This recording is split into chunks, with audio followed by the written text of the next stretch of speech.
Start. Other player podcast. Let's go. So, and no, I'm not excited because of the news that's gonna be revealed Monday. I'm excited because Helldiver 2 is addiction. Like it's drugs injected into my veins. Don't do drugs, kids. Don't do drugs, but play Helldiver 2. Also be prepared for a lot of grinding. Unless it's weed. Do lots And of weed. and it's a lot of shenanigans with that game. But we're gonna talk about that. Other than that, Xbox not only third party, a complete overhaul. We're gonna talk about that, and we I weren't able to say it before the show started, but I hope you reserve the room because we are gonna talk about infinite wealth hitting 1 million. Oh, I'm ready for it. Yeah, precisely. That's why I said get a room. But yeah, where are my manners? Weeb, how are you, man? What you been playing? Hey, who am I fucking kidding? It's infinite wealth. Uh, oh, and something else. I know. Go ahead. Yeah, I'm good. Yeah, you guessed that right. Though, to start with, I did play two other games in the meantime. Oh, One is, of course, Prince of Persia, because they finally fixed an annoying parrot side quest bug. how So did you know finally, about that? That I'm curious about. somebody at work told me that there was a patch for it. So Mm-hmm. I figured let's try it, see if it fixed it this time. And yeah, it did fix it. So I went ahead and got all the trophies for the plat. So there's that. Congratulations. Thank you. And of course, I played the demo for Final Fantasy Rebirth, uh, which is yeah was awesome. I can't wait for the yeah the expanded demo. I think they're gonna release an update on that somewhere this month. I assume before the game actually drops, and then of course the game itself. Still have to pre-order it, but um, yeah, I think I'm probably gonna go for the digital deluxe edition because there's just this FOMO thing about having extra summons that are not available if you don't pre-order it digitally. So I'll get that and probably get the physical version somewhere down the line when it's on a discount. Um, and of course, I've been playing Infinite Wealth, which is absolutely consuming every spare minute of my life that I have, aside from the sins I've committed with the other two games. But yeah, I mean it's fucking awesome. I mean, and Your current it's goatee, yeah? it's absolutely goaty.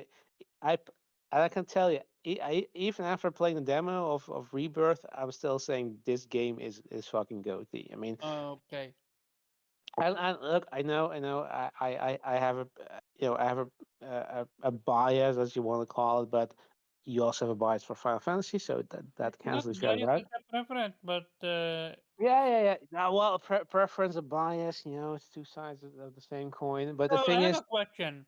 yeah, If Infinite Wealth wasn't, let's say Infinite Wealth was Judgment 3, quote unquote, would have that made the same impact on you or even remove Judgment? I'm trying to say, let's say Infinite Wealth wasn't turn based. Would it still have that much impact on you or no? I'm curious about that one.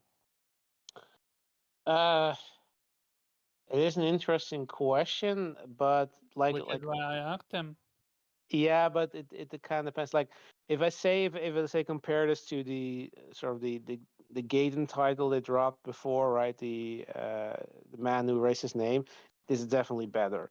But the thing is, like with Judgment, if you want to compare like Judgment 3, like Judgment and Lost Judgment were fucking awesome, and there were there were brawlers, right? They didn't weren't turn based, but they add their own unique flair to to the concept, and that worked. And I'd say that that for this story, for these characters, yeah, turn-based works a lot better than the traditional brawler combat. Like if this was a if they had made a full game, with only Kiryu, for example, and was a brawler and didn't, let's say, did the exact same thing they did with the man who erased his name, I'd say it wouldn't be as good as this. But yeah, I mean the thing is like these guys are fucking geniuses because they can just they've made like a shit ton of entries into this series,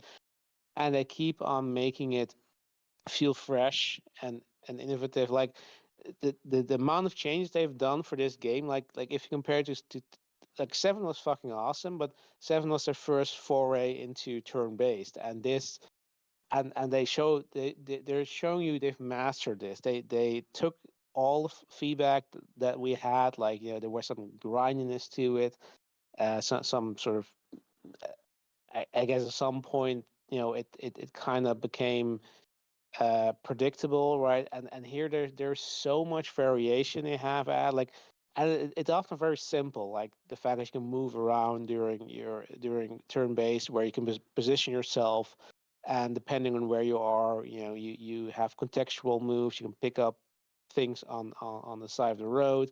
You can do team attacks. You can it depends on where you hit your enemy from the front or the back, or you can even line them up. Like if you line them up, you can just hit one enemy into another enemy and do extra damage.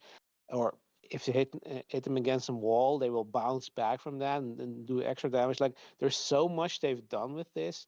It's So absolutely amazing. there are layers to it. So There's so many layers to it, and it's just it's fun, and they keep adding more and more to it, because even as you progress with the story, like you encounter certain things that basically trigger side quests and side activities that you can completely ignore if you want to, but they add so much more depth to it. Like they have this complete ridiculous Pokemon parody in there where you can just you sort of had them. The reference was there in the first game where you had like this sort of Pokedex, but with weirdos that you encounter that basically are your enemies. But here you can literally, you have literally your own Pokemon League where you can capture them by giving them gifts after you defeat them, and try to entice them, and then they join your team, and then you can actually fight other Pokemon trainers with their own collection of weirdos, and you can just fight them with your own collection of weirdos, and it's so much fun that they've added so many things to it. Like this is like, and I haven't even touched there's this resort mini game that I haven't even touched yet, but that's, well, from what I heard, so time consuming. Like there's people who are just playing that nonstop yeah, without apparently actually.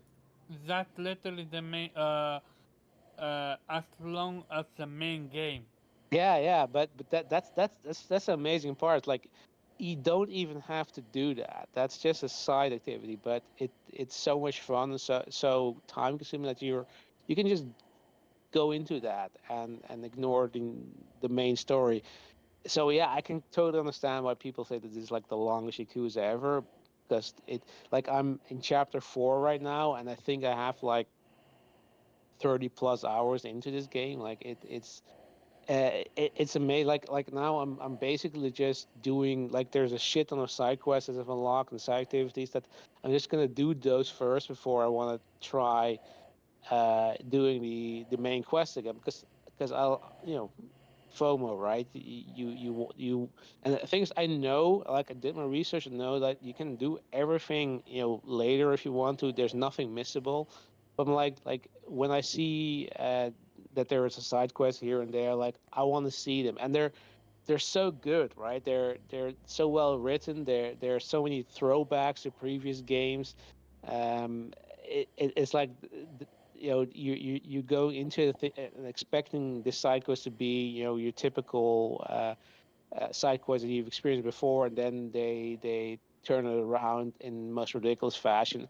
I just love it, and the, Yakuza has, and especially the 7 and 8 have, because you have a party system.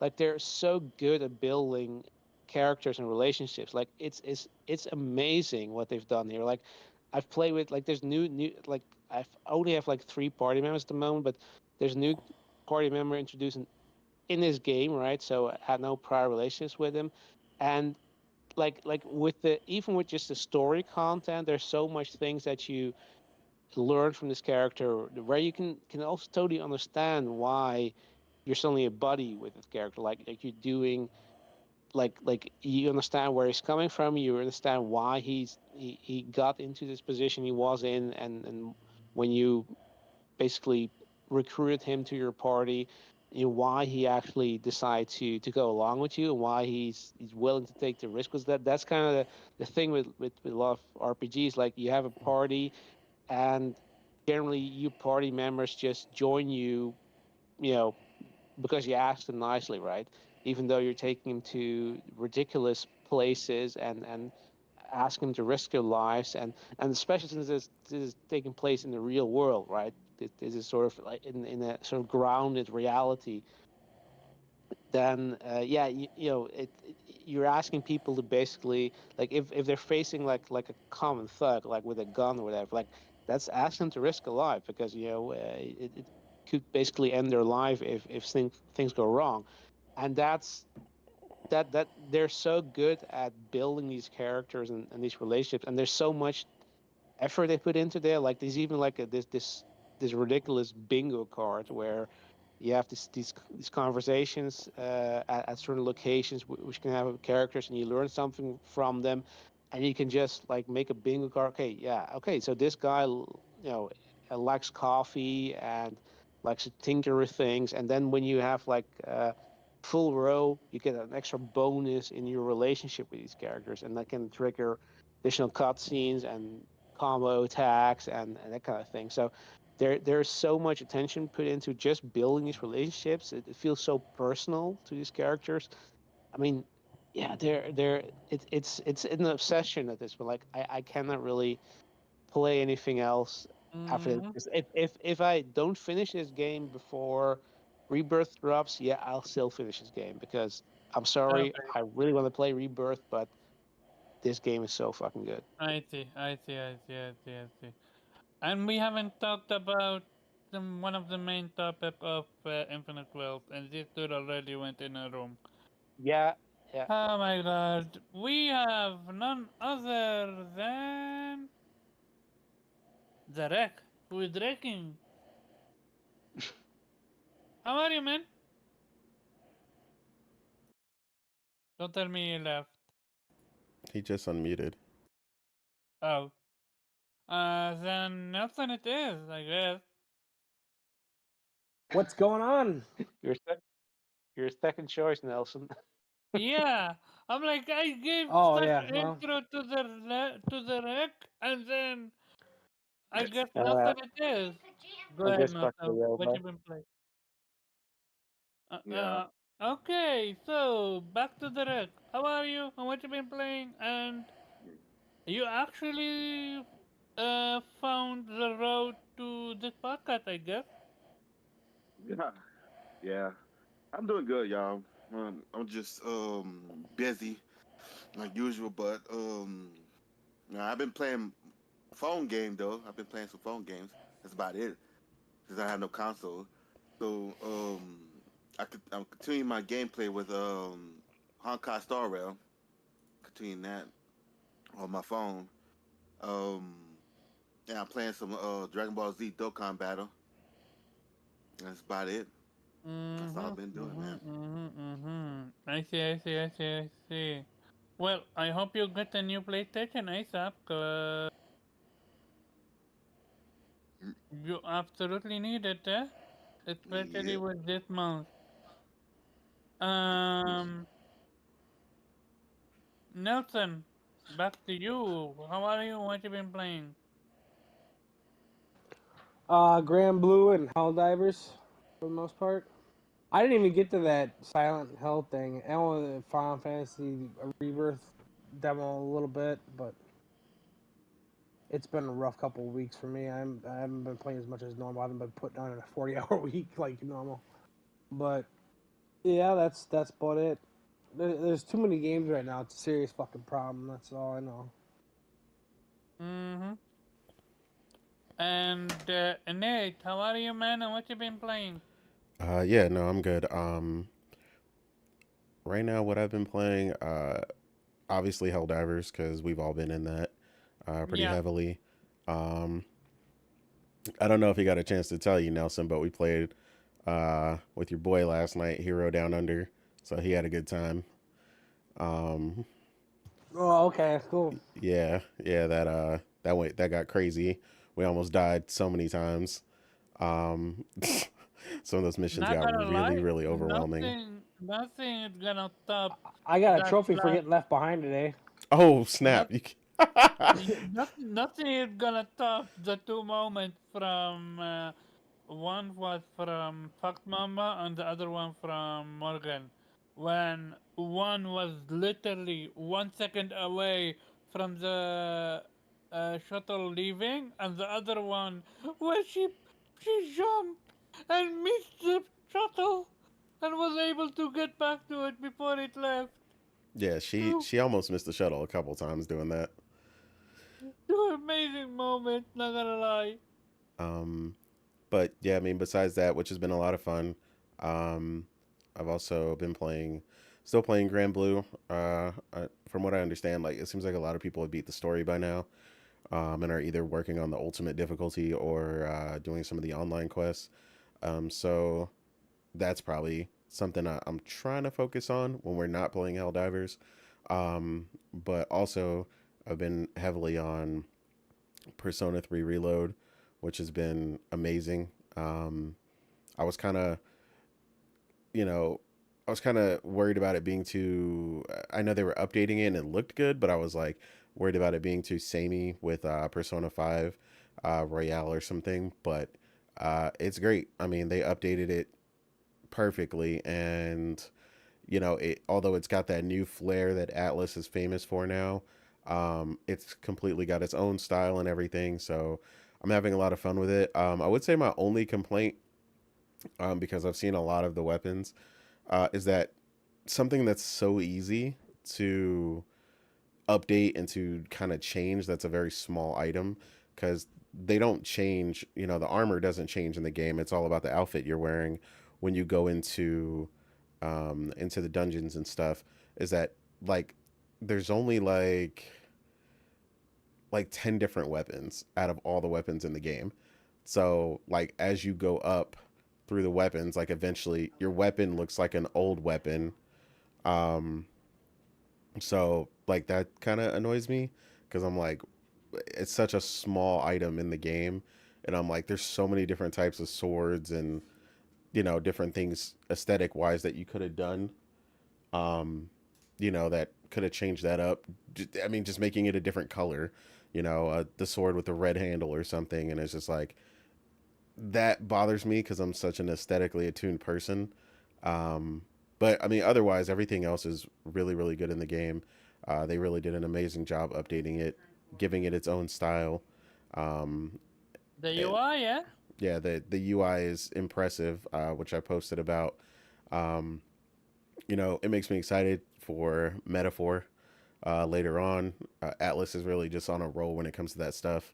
And also, shout out to Persona uh, 3 Reload for also hitting 1 million sold in a week.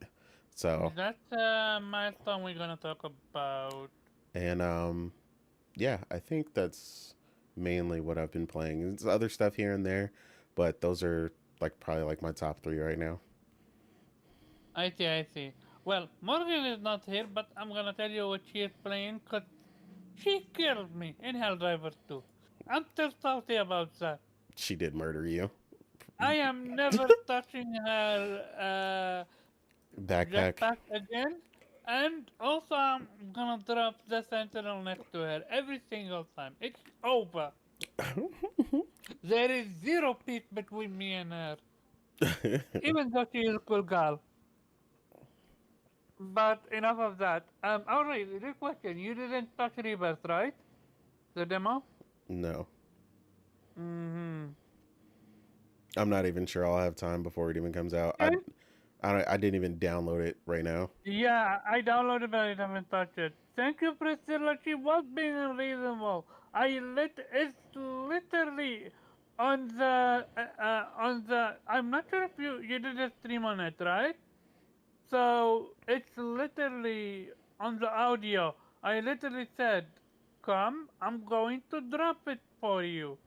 And what does she do? All of a sudden, I'm dead. I'm like, what? Well, And then I see I her. don't think she heard you, and then she had killed you, and I was like, he was gonna drop it, and she was like, nah, because he picked up my backpack. I'm like, "This-" but to be fair, I did enjoy getting back at her, even though it wasn't intended. Like, Yeah, I genuinely thought the laser wouldn't be harmful, because I ran through it in front of Fox when Fox number was using one, it. which either a delay happening or the laser wouldn't use it, and all of a sudden, marketed vaporized in front of me. Oh, but then again, she killed me. This game. I love hate relationship with it. Speaking of it, what have I been playing? Well. Um, yeah, about that. So, my obligatory Metrovania is done for the week. This one is called Thundered. It's an old one. It's very interesting, especially on the Metrovania front, because it's short in a way and it's almost roguelike, but at the same time Metrovania-esque. It's difficult to explain.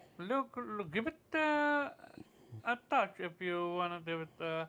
If you wanna give it a. It's difficult, so you gonna die a lot, and by a lot I mean a lot. Other than that, I downloaded Final Fantasy VII Rebirth demo, but I haven't touched it yet. I'm not sure why. I don't know. I am absolutely gonna play it, but for some reason I have the feeling if I start it, I'm not gonna be able to finish. Cause it's gonna be that damn good. Other than that, I finished, and you're gonna enjoy that, Weeb. Yakuza Kiwami 2, and long and behold, the main bad guy redeemed himself, cause he was absolutely lacking and also wouldn't make sense.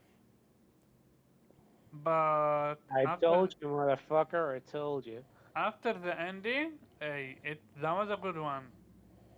Uh, that one moment, I went back and on it and see if it made sense or not. It did, and I'm happy that the ending happened the way it did. The only thing I would say, and we seen a little bit of it with two, uh, is the lack of Yakuza being Yakuza stuff. What I mean by that is, yes, there was death, but you're not seeing that much of it. You're not seeing extortion. You're not seeing woman handle. You're not seeing anything. Woman prostitution. Dealing in drugs. You're not seeing all of that. You know it's happening, but they don't show it. Instead, you get shit ton of mini games that most of them don't. I don't even want to touch. And which is one of the Yakuza that I just didn't even bother to finish most of the side quests because they became so generic and boring. And like some How how were dare great, you? How dare some you? were great, going back to reference your old cards, and others are just plain boring. Like hit a person, he have memory, he have amnesia. You shock him. Turn out he is an assassin that wanna kill you. You hit, you destroy him.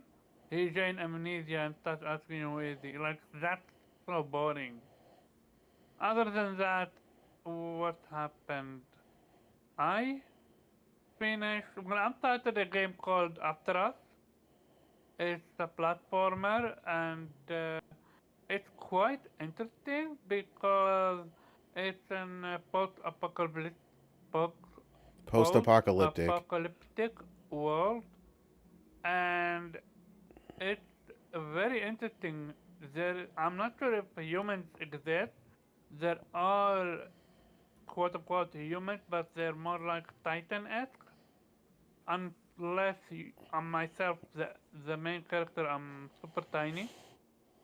I think I'm super tiny, or the world is way too big. One of the two, and it's very uh, fun platforming wise.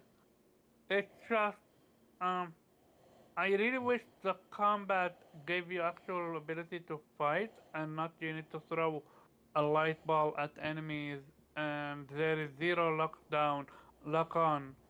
So that's sometimes irritating, but other than that, yeah, no. I highly recommend it. I know I have Grand Blue, but for some reason my brain don't want to play it. So I have absolutely no idea why not, but I was super excited about it, and all of a sudden, I just couldn't So was touch I, it. and then Helldivers happened, and I can't. Helldivers, Helldivers, we're gonna Ki- talk about ki- it, we're gonna talk Kids about it. don't do drugs. Um, let's jump to the first topic, and it's actually gonna be this week, um, releases. So mostly Helldivers 2, especially people that be playing it, me, Nate, Nelson. What's your guys' opinion on Helldivers 2? We're gonna start with an 8. Yeah. I agree Hero Under. I absolutely agree Hero Under is addictive. Go No, ahead, Nate. it's I mean, it's been a lot of fun. Um, the we haven't really had any major issues. um, we just had one mission we were on where we were doing really good, and we're getting ready to extract, and the game crashed on all of us. Like, it kicked us all out. But that was only once. Um, Other than that, it's been playing flawlessly. Um, I like the gameplay, the various environments and stuff like that have been really awesome. Um, I like a lot of the stuff that's going on with the armors and stuff. The variation in speed and armor, and so on and so forth. I think speed is probably my ultimate friend, because this game is not really a game where you want to get hit in the first place. So yeah, I think I'm leaning more towards speed in that regard. Um, the variation in weaponry is pretty cool so far, but like I said, we haven't really. You got to get pretty far to get to some of these things.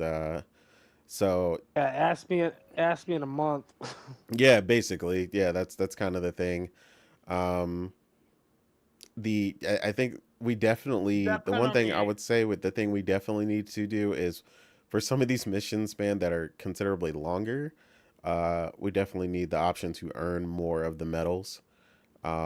Like, Especially if we're playing on normal or hard. Thank you very much. yeah, it Otherwise, needs to what's the be earning point? at least like 10, Yeah, like 10 medals per. Like, some of these are like 4 and like 5, and it's like, all right, well, some of this stuff I have you're to spend a literally running hundred 40 and minutes, eh? yeah, I have to spend like 180 medals or something just to get to like the next part of this. And I get, again, this is my problem with live service games in general. When I explain to people that the balance is so important, where you don't want to make it so grindy and take so much time, that you kind of dissuade people from playing, because the whole goal is they want to play with the new stuff, and you don't some of the stuff you're very much going to need. Like, you see, Nib's been playing a lot too, and he mentioned, they're gonna need to get like that medium armor penetration before they can move up to some of the harder difficulty, because like there's just no choice. Like, everything is armored constantly on those difficulties, so you don't really have a choice. So it's definitely going to limit, the levels you can play on until you get up there. Um, but Yeah, I mean, overall, like I said, visually, the game is just really beautiful. Whether you're playing on the quality or the performance mode. Um, I've also obviously seen it on PC because Fox is playing on PC, and it looks incredible. She's been playing on the living room build on her 4070. Ultra wide, eh? Yeah, it look Hadn't had ultra wide. yeah, it looks incredible. Which is also an OLED, so we were all playing on OLEDs, which was funny. Um, the one she's playing on is a QD OLED, and it looks phenomenal on there. Maxed out on a 4070. Which I say that just for people who are curious, because everybody's like, how does it perform on this or how does it perform on that? So she's getting about 90 to 100 and something frames per second, depending on where we are and what we're doing. So that's been really great. I don't really know. Yeah, that's probably the only things I have to really say about it. I mean, like I said, it's just a lot of fun. Obviously, co-op. I mean, I love a good co-op experience. I just think they really just want to be careful with the balancing because that again is the thing that I tell people a can ruin a game easily. Is if you make it too grindy, um, you don't want people basically unable to obtain things just because they got to run so many missions. I mean, people are already finding the game fun, and that alone is going to keep people coming back. And when people are able to obtain, some of the really cool guns and stuff like that, and have a lot of fun with it, then people are going to want to play regardless. So you don't have to make it so hard to get some of these medals and so on and so forth. Um, you know, Especially you don't get to test out what you want to buy. You either buy them and get stuck with them, or you don't, Yeah, I think and you miss they out. definitely need a testing system for Yeah, they absolutely at least do. like a shooting range or something where you can test against different enemies, armored or whatever, and kind of see how the effect is, how it shoots. Because like Nelson said earlier before we started the show, that he got the explosive round assault rifle, which me and Morgan also got from the premium. And this is it's good, but it's different. It's no not really any different than the assault rifle you start with, which is to bring up the point that some people had. Yeah, I'm good. Okay, it's back. Go ahead, continue. Yeah, it just looks like there was like a drop in the bit rate or something. I don't know Yeah. what happened. But anyway, yeah, so like I said, a lot of people were saying it was pay to this conversation about being pay to win keeps coming up, and that's completely false. Um, if anything, It's half off, but I'm gonna go into it. yeah, Go no, ahead. it's completely false, and I'm gonna explain. It's You can't pay pay to to win when you're on the same team. yeah. Also, no, it's not that. It's pay. You can pay to have access to the super edition or whatever, because you're locked out of that when you don't have it. So I'll give people And that's that. my main Hold on, hold gripe on, with it. hold on. Let me finish it because I know. Let me finish it because people have been going in on this and people are completely wrong. It's not pay to win though. You can unlock everything in there and you're not going to win anything if you suck. Period. It's not pay to win. Nothing in there is going to guarantee you winning the game. So no, it is not pay to win. People are confusing that with pay to have access to. That is a completely different thing. And again, you don't need that particular subset of equipment, but you can if you want it. And most people got It's just like a that. battle pass. No, yeah, exactly. I'm It's the gonna premium version of the battle pass. You know what I I'm mean? gonna actually put some pushback on this one. It's not pay to Be- win though.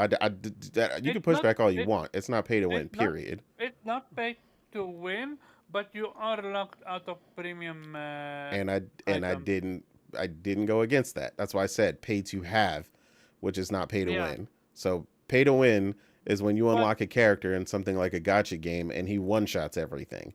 That but is pay to win.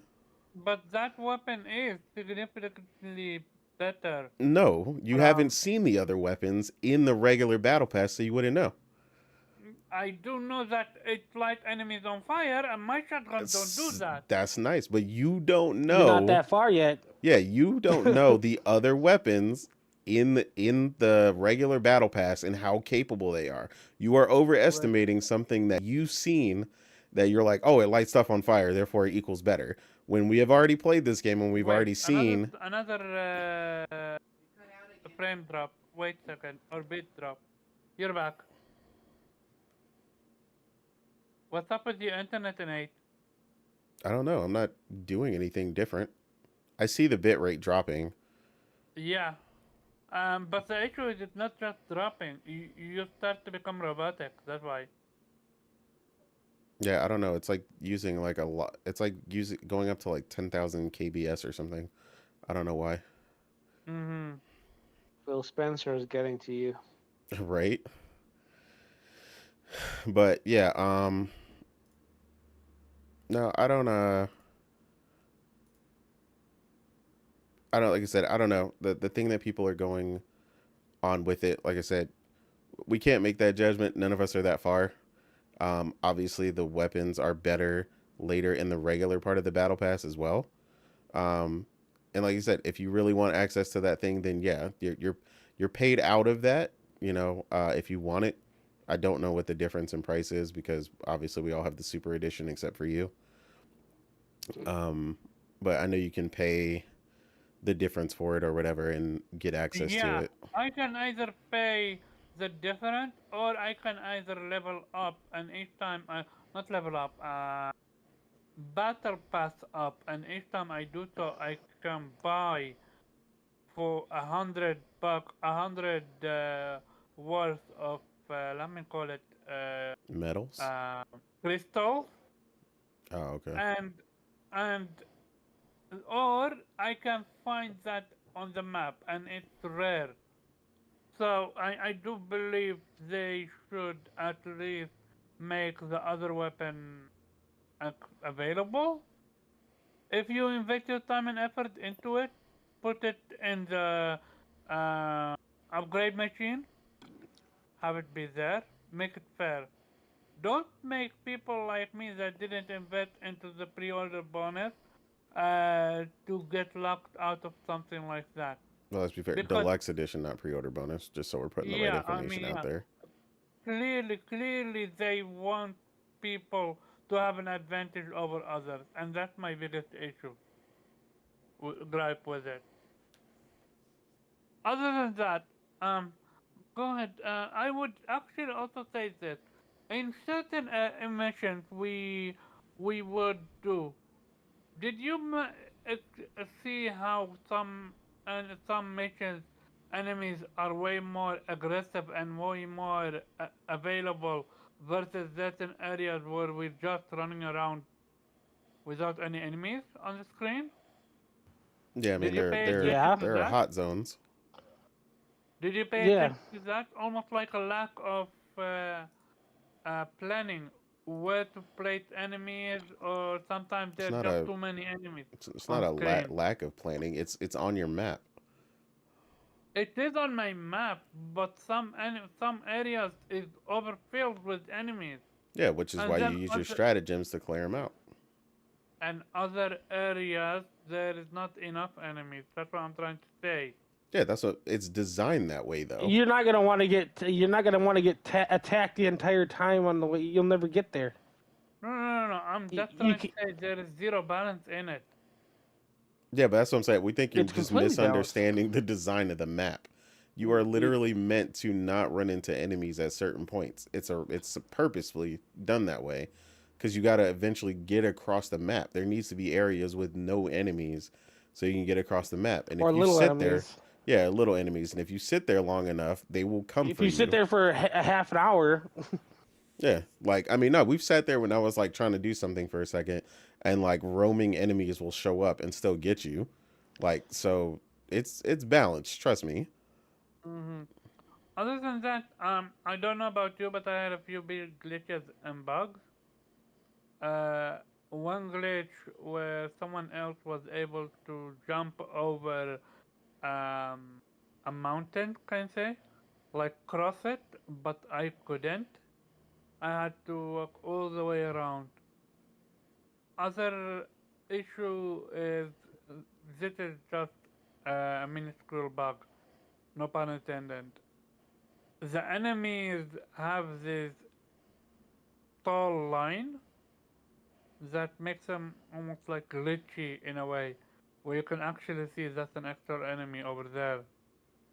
So yeah, this game for me didn't release that broken, but I have seen that this game, real talk, I believe a year from now, all our complaints are gonna be fixed, including we're gonna get vehicles. That's something we never talk about. This game needs vehicles, which speed up the gameplay mo- mo- uh, moment to moment, which would give you more time to focus on resources before running out of time and missing out on the plane. Would you agree? Mm, I mean, yeah, on some stages, yeah, it definitely feels like we need a vehicle. Yeah, some other states it's just a matter of defend the fort, which you don't need a vehicle for that. I genuinely hope the publishers are gonna, I mean, the developers are gonna be active with their community, because I absolutely see potential with this one. The only thing I say that I what my biggest issue is the connection. You guys are live, yet I don't see you online. I'm online, you don't see me online. Yeah, that's been hit. I That's been hit or miss lately. It started showing everybody for us eventually. I So invite I invite you invite me, I join, and I said the area is private, even though I'm one of your friend list, and I allowed for crossplay to be active. So clearly there are issues that need to be worked on. But all by all, it's Hero Down Under. He said it. It's an addictive game, and I absolutely can see this one becoming a staple if they do it. If they fix the stuff that we talked about. Nelson, do you have any issue with the game, and what's your thought on how the game have been released so far for you?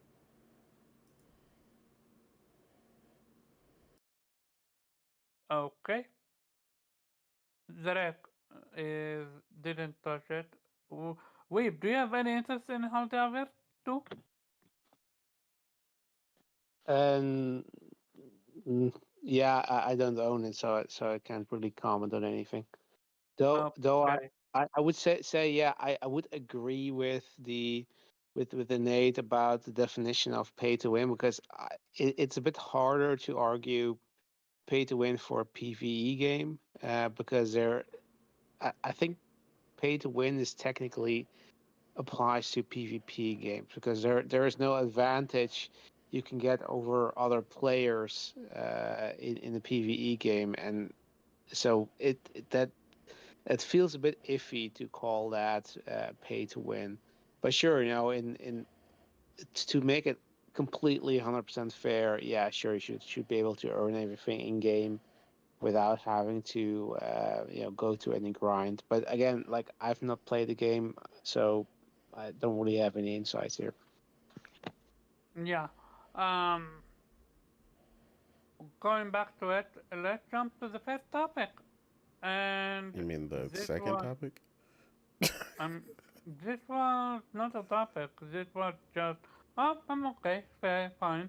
Second topic, You which is literally going to said be first topic before we started it. yeah, okay.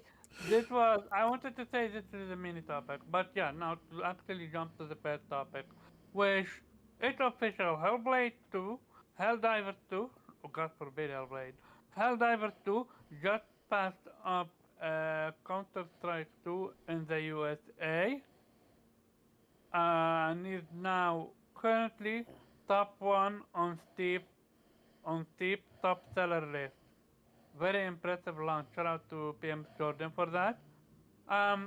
So yeah, on PC, Helldiver's been doing numbers on PlayStation as well, and people are happy with the launch. Yes, there are certain glitches and bugs, and people are having issue with anti-cheat DRM and a quote-unquote pay-to-win battle pass, which we already debunked. The name pay-to-win should be different, but yeah, there is that. And yeah, people are just that invested in the game. The question is this a temporary thing? The same thing I said about Palworld? Or is it going to be im- keep improving if they improve the game? And also, is this gonna push PlayStation to put more their games either faster on PC or go even day and date? Yes, it's a multiplayer game, but still, to to go past Palworld and Counter Strike 2, like nah, that's amazing number. So let's clarify something. Yeah, Past go Pal ahead. World means currently sold past what Pal World is selling. It did not pass them in overall sales.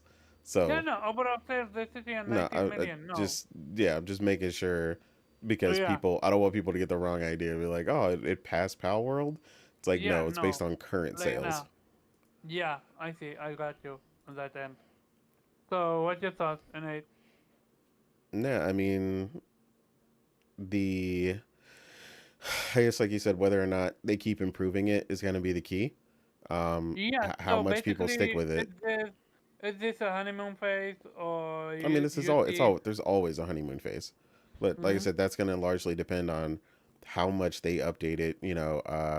How aware they are, how the community's feeling about the balance of the game, and that's really the key because, like I said, that the problem with a lot of these games, and like I said, this is something I told you is reminiscent of Destiny, is the the need to want to make the game grindy enough to make you keep playing, but that's a misconception that a lot of live service games do. And when they do that, if you make it overly grindy, then people don't end up not wanting to play and you end up dropping people. So it's like you need to, they really need to focus on respecting the player's time and allowing people, to earn enough in decent playable sessions, 3 to 4 games, because these games are long, maybe per session, where they can feel like they've made some decent progress and, they can keep up and actually elevate and be able to play on the harder difficulties. Um, because, like I said, right now, obviously, like the medium to high penetration is very, very far um, for a lot of people, and we've been playing pretty consistently. So, yeah, I just think they need to be careful with that. They need to be really, really on point with getting the game balanced and dialed in now that it's out in the wild. They need to be listening to the community heavily in that regard. And, yeah, just make sure they're working on, new cosmetics and, balancing New the enemies, PvE and new so on and so maps, forth. So, and different gameplay mechanic, would say. yeah, I mean, we've And yet to experience even all of that yet. So, I mean, there's no yeah, they don't have yeah, to rush to that, like but it needs the to be able to get accessed in order for anyone to even play it. So, and the biggest thing, and I can't stress this enough, a training area. Your training area is terrible. They teach you the basics. They don't even teach you about the battle pass. They don't teach you how to do the gameplay mechanic, especially the quote unquote mini games. They don't teach you that. You need to improvise, which I for a live service game, yeah, um, unacceptable. Nelson, are you here? Then I'm gonna pass it to you, Weeb. Do you have anything to add to this topic? I mean, he hasn't played it, so No, I haven't played it, but this is No. just an opinion when it comes to live service as a whole. Do you think it's honeymoon phase, or do you think it's gonna do numbers with this game? I mean that's very hard to tell, but I'd say that there's definitely a honeymoon phase effect on there. It highly depends on the developers how they support this game and how much fun they're gonna get out players are gonna get out of this. But I say the problem with service games is that unless that they're like only a few really that can make it big and continue getting engagement. So yeah, if you want to sort of know the odds, right, or if you know the odds, then chances are high that it'll pass. There's going to be a honeymoon phase, right? Mm-hmm. But I mean, I know you guys are enjoying it, and I since it seems to heavily lean into Starship Troopers, I do have a kind of a soft spot for it, even though I don't uh, partake. But like, if any service game deserves it, I guess it will be them. But to your earlier question, like if this means that PlayStation is gonna drop their single player games on or the first party games day and date that are not service games, I'd say no, because they're doing exactly what they said they would do. Their service games are going to go day and date on PC, which makes sense because then you have a bigger player community with crossplay. And yeah, what that success has no impact on what they're going to do with their first party or the single player games because those games sell on their own. They're hitting between 10 and looking at what does on PC, like it's not like they're missing out there, right? I mean, it's not that sales is gonna increase exponentially if they're doing day and date. I'd say the either it's going to be the same or less. Because you basically gonna split. The like it's not like the player base is gonna increase. Like the people are gonna buy it are people who are currently buying it either on PlayStation or on PC at a later date, right? So I don't think that strategy is going to change there because they need to give you a selling point towards buying a console because I mean, yeah, I know that's going to be a topic later on, but look at Xbox, right? I mean, their day and day strategy hasn't really worked for them, right? So I don't think if they're looking at that, seeing that example, they're probably gonna think twice before they're gonna, you know, do anything similar to that. I So see. yeah, I see. yeah. Nelson, uh, go ahead. What's your thought? Can you hear me? Yeah. Yeah, now we can hear you. I Okay, see. what I the hell? I assume you wasn't were muted. having technical difficulties. I don't know. It said I was on, but I don't know. I jumped out and came back in. I forgot the original question. So the question is, Helldivers did amazing numbers on PC and PlayStation, and it overtook current PAL World sales and player count, I think. Um, is is this a honeymoon phase? And do you think they can keep up the momentum? Well, unless it's free to play, usually they don't. But I mean, a lot of game. Look at Warframe. Right? Warframe doesn't have 50 or 100,000 people, but they have consistent player base there, and the game's been going for 10 years. So yeah, as long as they're adding to it, stuff like that, and improving things as they go, it's not going to stay up at 100,000 for more than a week or two. That's unrealistic. But not even Grand Theft Auto 6 will launch with probably fucking 25 million people online. You think they're going to be online in 2 months? No. But enough people will be in there to generate a lot of money still. I see. With that being said, I think it's time for the third topic. Hey, I paid attention. With this one, we're gonna go back to Weep. Cause this dude an infinite wealth. But there is a but. Persona 3 is involved in it. So, The Benji fuck? Tales says the following. He's reporting on, like the Dragon Infinite Wealth, 1 million units sold in 1 week, fastest selling Yakuza game ever. Persona 3 Reload, 1 million units in 1 week, fastest selling Persona ever. Is this, so first of all, is this the power of multiplat? And second of all, is this the power of JRPG? Are we seeing a JRPG renaissance? Because for a while now we have seen, especially AAA mainstream companies moving away from turn-based for action-based. And now with this news, do you think JRPG is getting a new renaissance? Well, personally, I'd say it's never gone away, but sure, if you want to argue that point, yeah.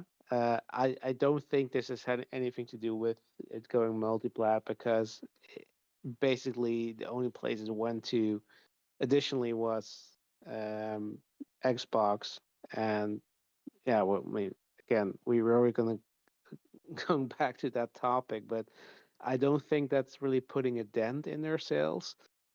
Uh, I, I just think it's sort of a natural progression to the series that 5 sold very well. A lot of people are a lot more Mhm. familiar with Persona after 5. That's just what it is.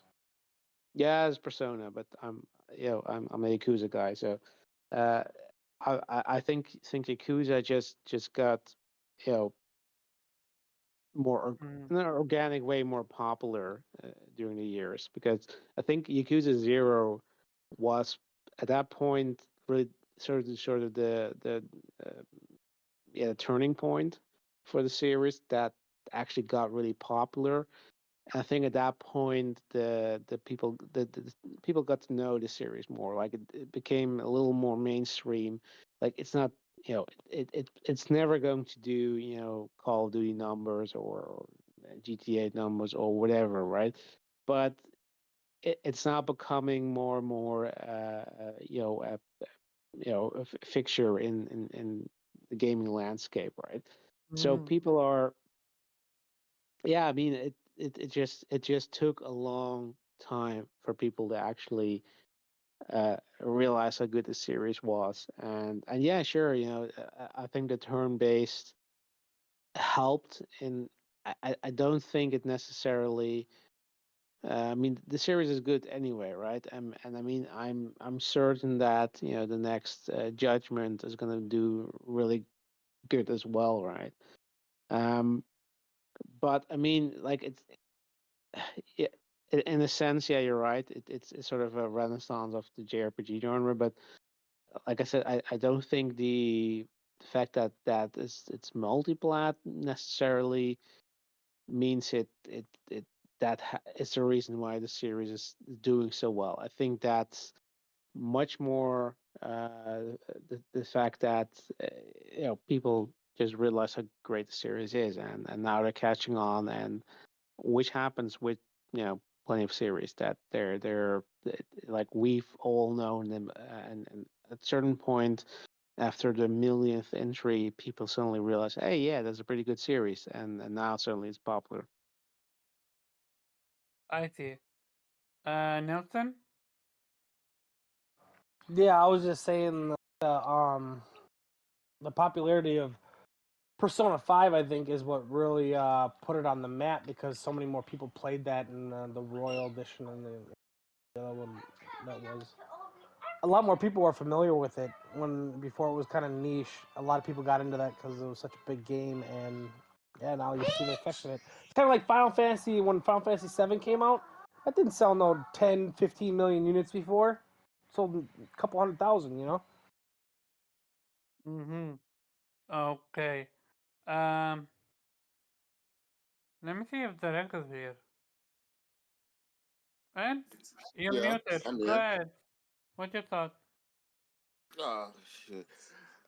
This is for like both Persona and Infinite And Wealth. Infinite Wealth. And it's very Okay. interesting that only we've talked about Infinite Wealth and the rest focused on strictly on Persona. Interesting. Yeah, because I only played Persona. I played the original Persona 3. Well, which Mm-hmm. Persona 3 fast. Um, I've never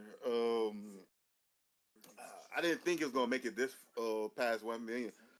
Well, no, I kind of knew that since they went multi-plat with it. So it was improved from the PS2 version for what I played, and so for what Innate was saying, yeah, that is a good improvement. That's a good improvement,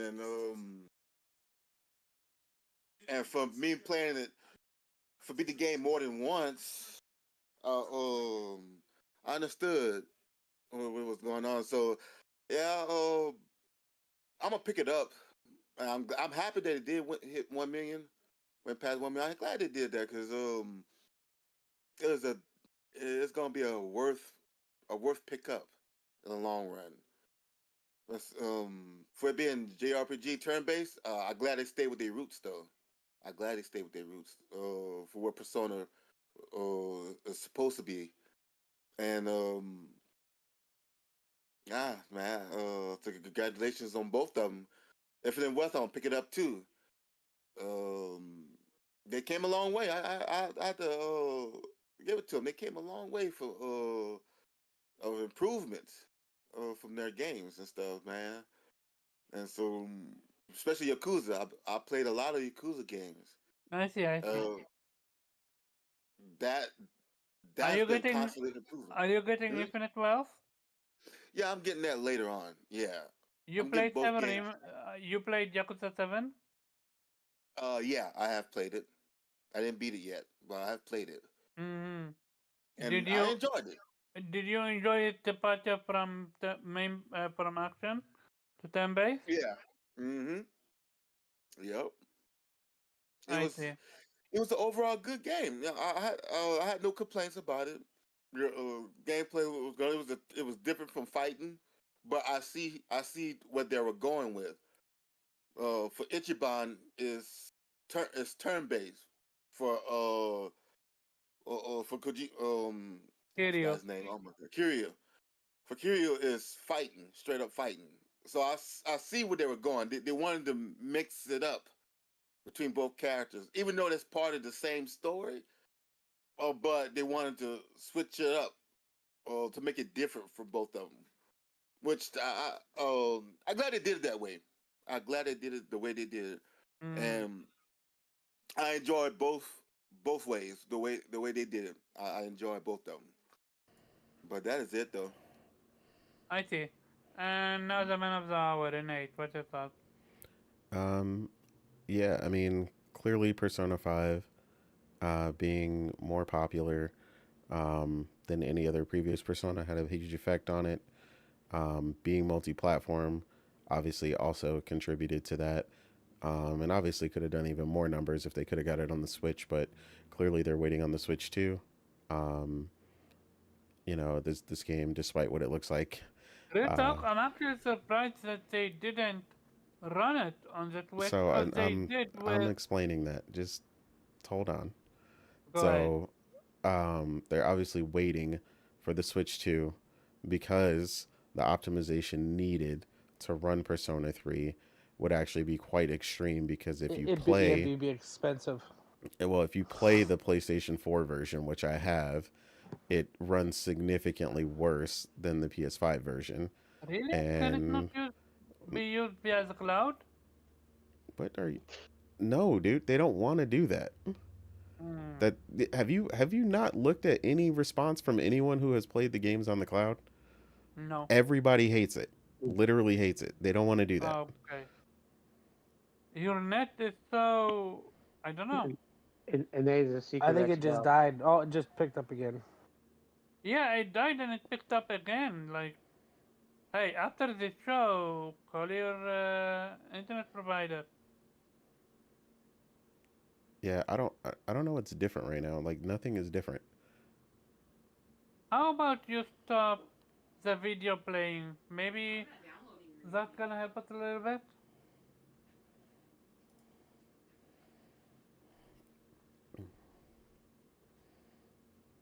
Yeah, I don't know. I'll see. I stopped it for You a stopped second. it? Yeah, I know you did. Okay, let's talk and see if it gets better. And if so, we're gonna keep it like that. We apologize for the watchers and listeners. Um, so go ahead. With this information, now we're hearing rumors that Persona 2 and Persona 4 are getting something. Yeah, I 4 mean, is people are saying that they are, but to the original point, that you were talking about, people keep asking, you know, is it just the multi-platform? Obviously, to a degree. Um, PC has been. Yeah, I mean, you currently can't pirate the game for one, which has helped them significantly. Um, which is a major factor in the success for Persona 3. But obviously, which PlayStation, surprising because you know PC they crack everything and yeah. So Hey, PlayStation, those are your people, Omar. yeah. So PlayStation, I'm not a PC people, but yeah, I agree. Go ahead, Yank. Oh, we lost Nate. Wait, no way. Well, Rip, we They actually fi- lost an 8. they finally got him. so like I was saying, Oh, so PlayStation obviously is going to be the majority of the sales that were, you know, that were obviously carrying this. Hopefully, they actually show their sales splits, so people can actually see in the future if Sega or any of them decide to skip, you know, the platform. They can understand why. That's why I'd really want to see the sales splits for both of these, both Yakuza. I'm You know, surprised they haven't shared it. Also, it makes you question, is the metaphor gonna do numbers? And if it's gonna do more numbers than this one, yeah. or So I not? mean, I don't know, but obviously Persona is on Game Pass, so obviously that's going to be a factor that's, you know, going to drop it significantly. But I think even later in the I year don't know when Metaphor significantly. comes out, Both those guys will they ain't gonna lose that much on sale for those two guys. Now we have a few jrpg diehards on Xbox, they exist. Yeah, I know, but it's not anything substantial. But yeah, That's Nate, probably why they're willing to take that deal. Is that's like, well, we could sell 100,000 over there, or they could pay us for 150. well, we need to see the sale numbers, eh? Wait, so right now Mario Alright, is on the moon. metaphor, you think it's gonna go that route, or is, is they've it already because stated it's not going on Game Pass. So no, no, like, no, no, no. I'm saying, is it gonna do 100 mil? I mean, you 1 mean a mil. million? Yeah, a million. I mean, it's going to be It already did a million. multi-platform, so yeah. I mean, Also, it's a new IP. it's a new IP. It looks great as long as it previews great, which I have no doubt. I mean, from what we've seen, the game looks incredible. So, yeah, I mean, I'm pretty sure it'll do a million the first week at least. Mm-hmm. I mean, PC guys have shown that they're willing to support it as well. According to Sega, they said they've gotten some significant sales from PC. So I think, again, I think you'll end up around the same split with PlayStation about 70% or more, uh, PC around 20% or so, and you know, Xbox 10, Xbox pulling up 5. the rear somewhere. Honestly, I don't 6. see Xbox crossing anywhere from like 5%. Um, Yeah, We're gonna see. 5 to 7. 5 to yeah, 7. 5% you're being generous, but yeah. But I mean, if you Switch I'm Two gotta giving is throw myself them a breathing bone. room. if Switch Two is out by the time it comes out, then I have a PlayStation, or not PlayStation, but Xbox will probably be less than 2%. Okay. Um, going from it, I'm actually gonna go to the second to the sport topic. because this is co-signed. And stay here, Nate. Don't leave. We lost a good one. We absolutely did. Kodakawa announced that they acquired the studio behind Octopath Traveler for a new IP or something like that. This one absolutely genuinely hurts because this confirms we're not getting another Octopath. You don't know. That Sorry? doesn't confirm. You absolutely don't know. How? Doesn't Octopath own the Square Enix own the IP? Square does own the IP. What are you talking about? Yeah, Yeah, bec- but why wouldn't it? Because because Kadokawa also. Square Enix owns y- the IP. Why Yeah, would they Omar, ever? Omar, Omar, Omar. Hey, Let me finish. Go ahead. The Kadokawa also owns From Software. That didn't stop them from doing a publishing deal with Activision for Sekiro. So Okay, Yeah, fair so point. it it was was kind of it was hard. pointed out that they do allow some of those other companies that they own to develop games with other companies. So it's not 100% out, but what I was stating when I mentioned it on my post specifically was that it seems like they purchased them for them to develop something currently in mind for Katakawa. So I figured they'd be at least be busy for a duration of development for whatever they're getting purchased for now before they'd work on anything else. I mean, that could change. I don't know exactly what they were integral for uh, the development of like an Octopath. From what I understand, it's like a co-development between them and Square. So I don't know Mhm. exactly what part of Octopath they were doing in that development. Um, but I mean, these guys' output is insane. Like when you look at the amount of games that they've worked on and developed, it's a metric ton. Like they've been developing games since like all of us were kids, since PlayStation 2 at the very least, if not sooner than that. So yeah, I mean, hopefully they can still continue to work with them if another Octopath is in the plans. I'd really like to see what they can do with that because two was such a step up from one. So I'd be really interested to see what they do with that, and hopefully they get the opportunity. So we'll see. I see. I see. I see. I see. Um. So we know Octopath Traveler 2 underperformed. Any idea why? Cause one was such We know it underperformed. Who said that? um w- clearly when we report. I mean not we. I on VGP. We reported on the numbers. The numbers were absolutely below the first one.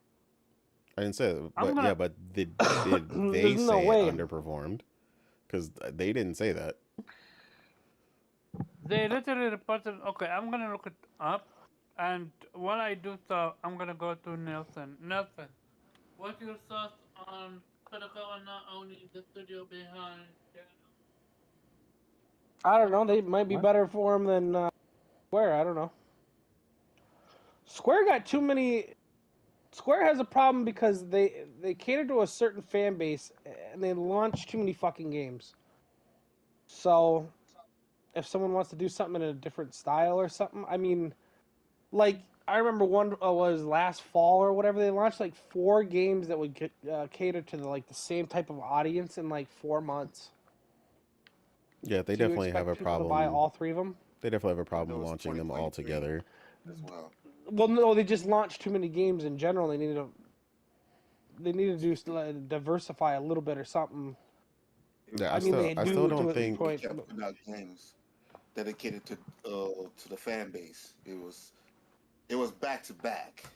It was back to back before Take notes. Yeah, but they Crisis launched Core like came some out. years they launched 13 games, and like people that like RPG or JRPGs and stuff like that might not always buy a Square game, and they're not gonna buy 15, 20 of them a year. Yeah, No, I'll be honest. Some of them games was subpar anyway. That the That's Valkyrie what I'm getting Elysium at right was here. Though I think Valkyrie Elysium was they're trash. doing too many. So That was my favorite one. I So hated that it game. was it that's was up actually there. pretty good. I enjoyed that one. I did I it. That enjoyed. was like one of the few I Reg, enjoyed what from was them. the last game you didn't enjoy? Oh, the last game I get enjoyed? Saints Row. That piece of trash.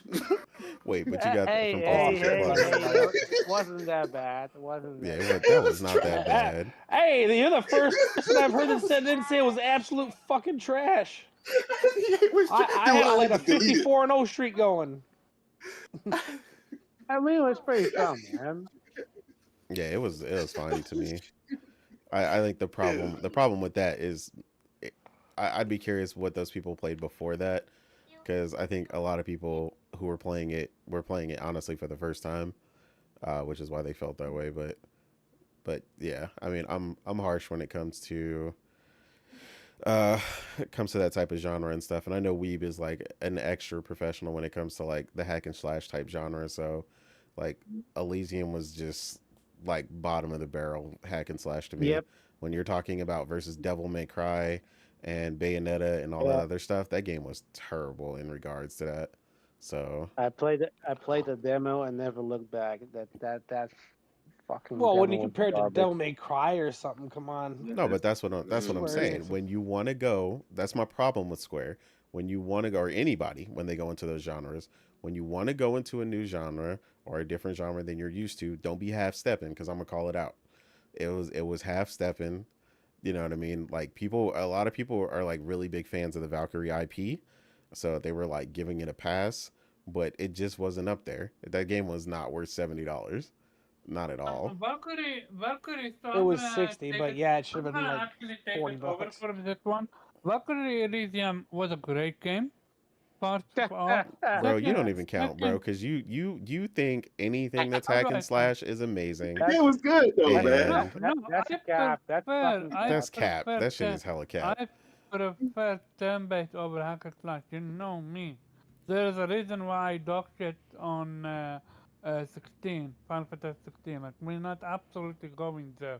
Do I love hack and slash games? Yeah, I absolutely do. But my bread and butter is turn-based. Exactly. Also, Morgan got on your ass in the chat. She said they didn't say it underperformed. Yeah, so I remember what the conversation was about, and I actually have the article for it. Um, so Octopath Traveler 2 sales week and one in Japan. I should have said Japan. Yeah, but Um, them are you're not hearing us. Did they say that, or are you no, looking no, at no, an they didn't. article They judging based on didn't. the sales? They didn't. Yeah, so So you can't say based that so they said that. That's what yeah, we're saying. precisely. So my reporting was based on what I'm about to read you now, and it was like 1 year ago. Octopath Traveler was a surprise hit on Nintendo Switch, selling over 100k units in Japan in the first week on Switch, and went 3 mil worldwide. So for two, it charted. Uh, eh, two just sold over uh, around 54k, and then when you go to PlayStation 4 and 5, it sold even less, 75k. So back in the day, they were genuinely surprising how low it is. But Not I to looked me, up the because it was a numbers. completely different landscape, and people were buying a ton of different games at the time I that it released. it did come out on a different time. Yeah, because I remember Right people who were now, interested in it picking it up later because they had so many other yeah, games they had to play. right now, Octopath 2 is around 3.5 mil shipped, and that's the most information I could find about it. And I know the first one of back on 2020 sold around 3 mil. So yeah, it did clock the same numbers, even a little bit more, which surprised me that That's Square Enix insanely got, good then, because That's fucking incredibly that good. budget on that game, that's fucking stupid good. Yeah. which I surprised didn't me think it then would do over why, five. I didn't think it would do over a million, to be honest with you. which could surprise me why Square Enix let go of the studio.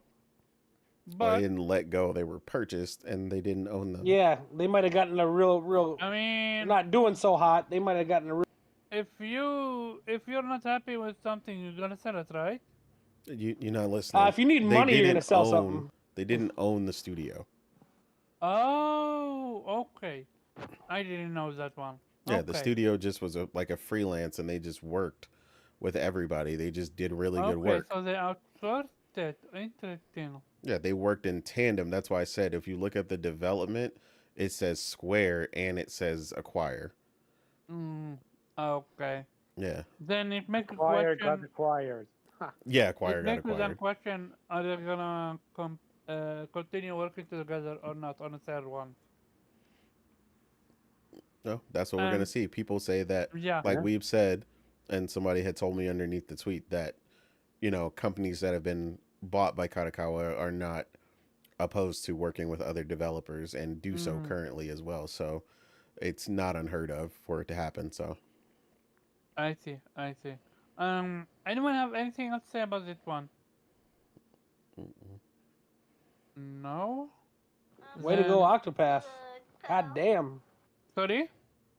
I said, way to go, Octopath. Fuck killing it. I didn't. Yeah, I I would mean, never Octopath. guess that. I think what happened was, like I said, it came out at a crowded time, and me I people didn't get like it because I people got the like Pixel remaster. well, exactly, like people were buying a ton of other games, and I know people that were interested in it. I've seen for months Take people that. were gradually picking it up and posting when they got it. That's why I know. So like while me and Morgan were playing it, and like Persona and Bari, um gradually we'd keep seeing people pick it up, and it was like word of mouth was constantly picking up. Like people Yeah, we were YouTube, constantly recommending it. not YouTube. Twitter gameplay was full with it on my end at least. Yeah. And furthermore, this game released in a bad, bad, bad release window. So this game released close to I remember Forspoken, and I also remember Valkyrie Elysium. So three No, games. that's not what it was. That came out in 2021. I'm trying to think of what it was too because I was playing it. So three games, literally back to back to back. Amount, not to mention other games that came out. I remember one big game that released literally in the same week or month as of oh yeah, I think Hogwarts Legacy also was a thing. So a lot of like the months that uh, Octo 2 was released in was not a good month for it. Yeah, that's why I And said then that ultimately the good game will catch on. People will play yeah, it and pick it up eventually. The problem is people focus on like day one sales like too much, or the like week initial sale. one. Yeah, it's not like games We're stopped selling all of a sudden. A ton of people we're picked it up later. we're so used to PlayStation sales numbers, 3.5 mil in three first 3 days. Yeah, That PlayStation and Nintendo doing numbers like super yeah. Oh, fast. they're the only two that do that besides COD and like fucking Madden though. So Yeah. when Oh, you then see games selling less, you're like, that's weird. But a game like Persona selling to 1 mil in a week, you're like, that's impressive. Because it's Persona. Um, switching. Anyone have anything else to say about this topic? Yeah, so to your point, because originally, what you were saying is that the multi-platform is like yes and no. Yes for PC, and obviously PlayStation carrying the majority of the sales like usual, but PC obviously helped get that over the hump. But it's also not just the multi-platform, because I still think it would have done a mill. It's just the increased popularity in both And Persona popularity, yeah? and JRPGs in general, being on a high. Like so many people have tried them for the first time, with Persona 5 Royale and a couple other games Sea of that people haven't Stars, played. Sea of Stars, Chained Echo, which is why so many people are super excited for Euden Chronicle 100 Warriors. Yeah, we'll see how that turns out for people. I mean, I'm excited about it, but I don't. I think it'll Um, it'll depend on how it does when it comes out. the But remake or remaster for Shippuden is as well, and not to mention the highly anticipated Metaphor. yeah, And there is Metaphor will also a be level 5 game. another game that I think ends up doing over a million easy. And if the Switch 2 is out by then, it'll definitely cross, honestly, probably 2 to 3 million, Because yeah, and I haven't mentioned the big behemoth in the room. What do you think it is? You have one job in eight.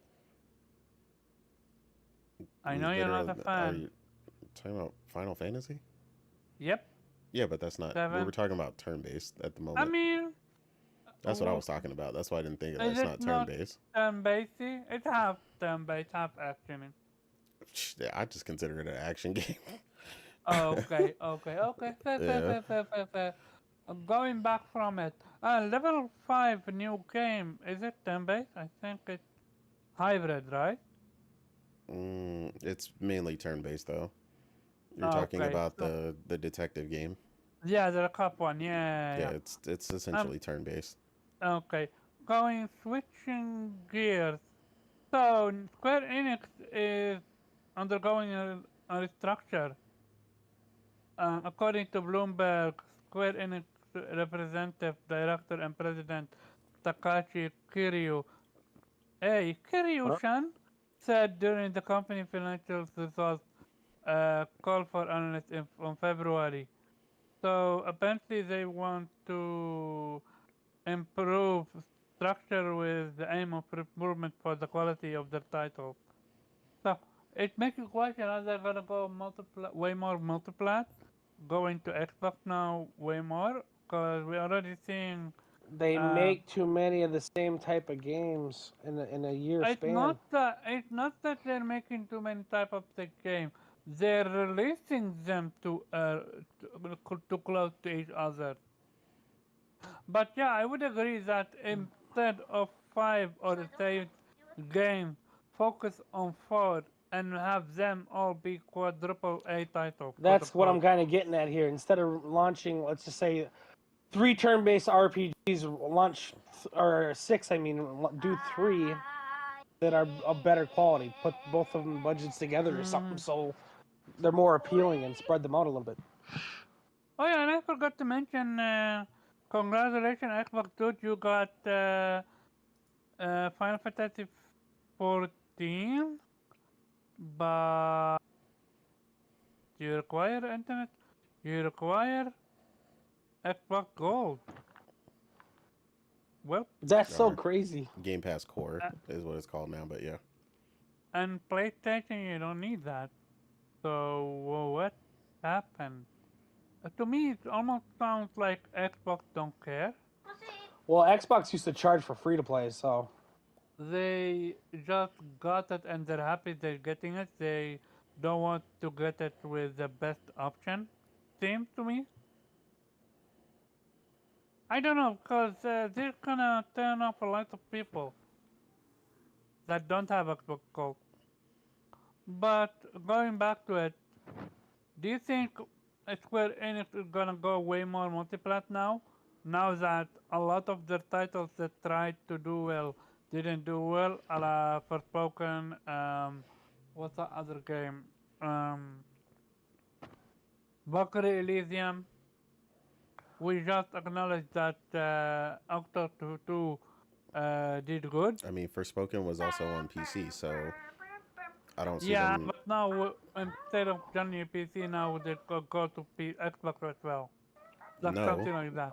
no, because well, Xbox doesn't help. Octopath Travel 2 did more. One person. Well, Octopath Traveler sold more than the first one. One person. Go ahead, Innate.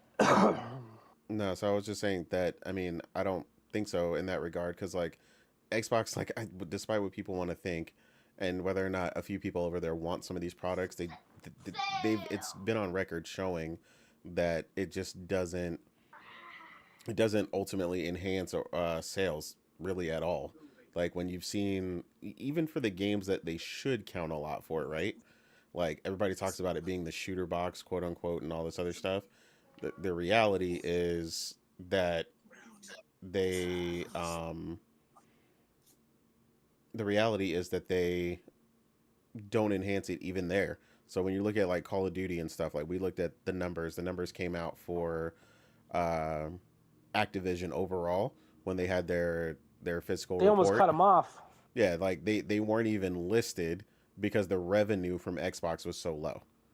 Like, and this is the stuff that we talk about when they're like, oh, well, why don't we get this game or why don't we get that game?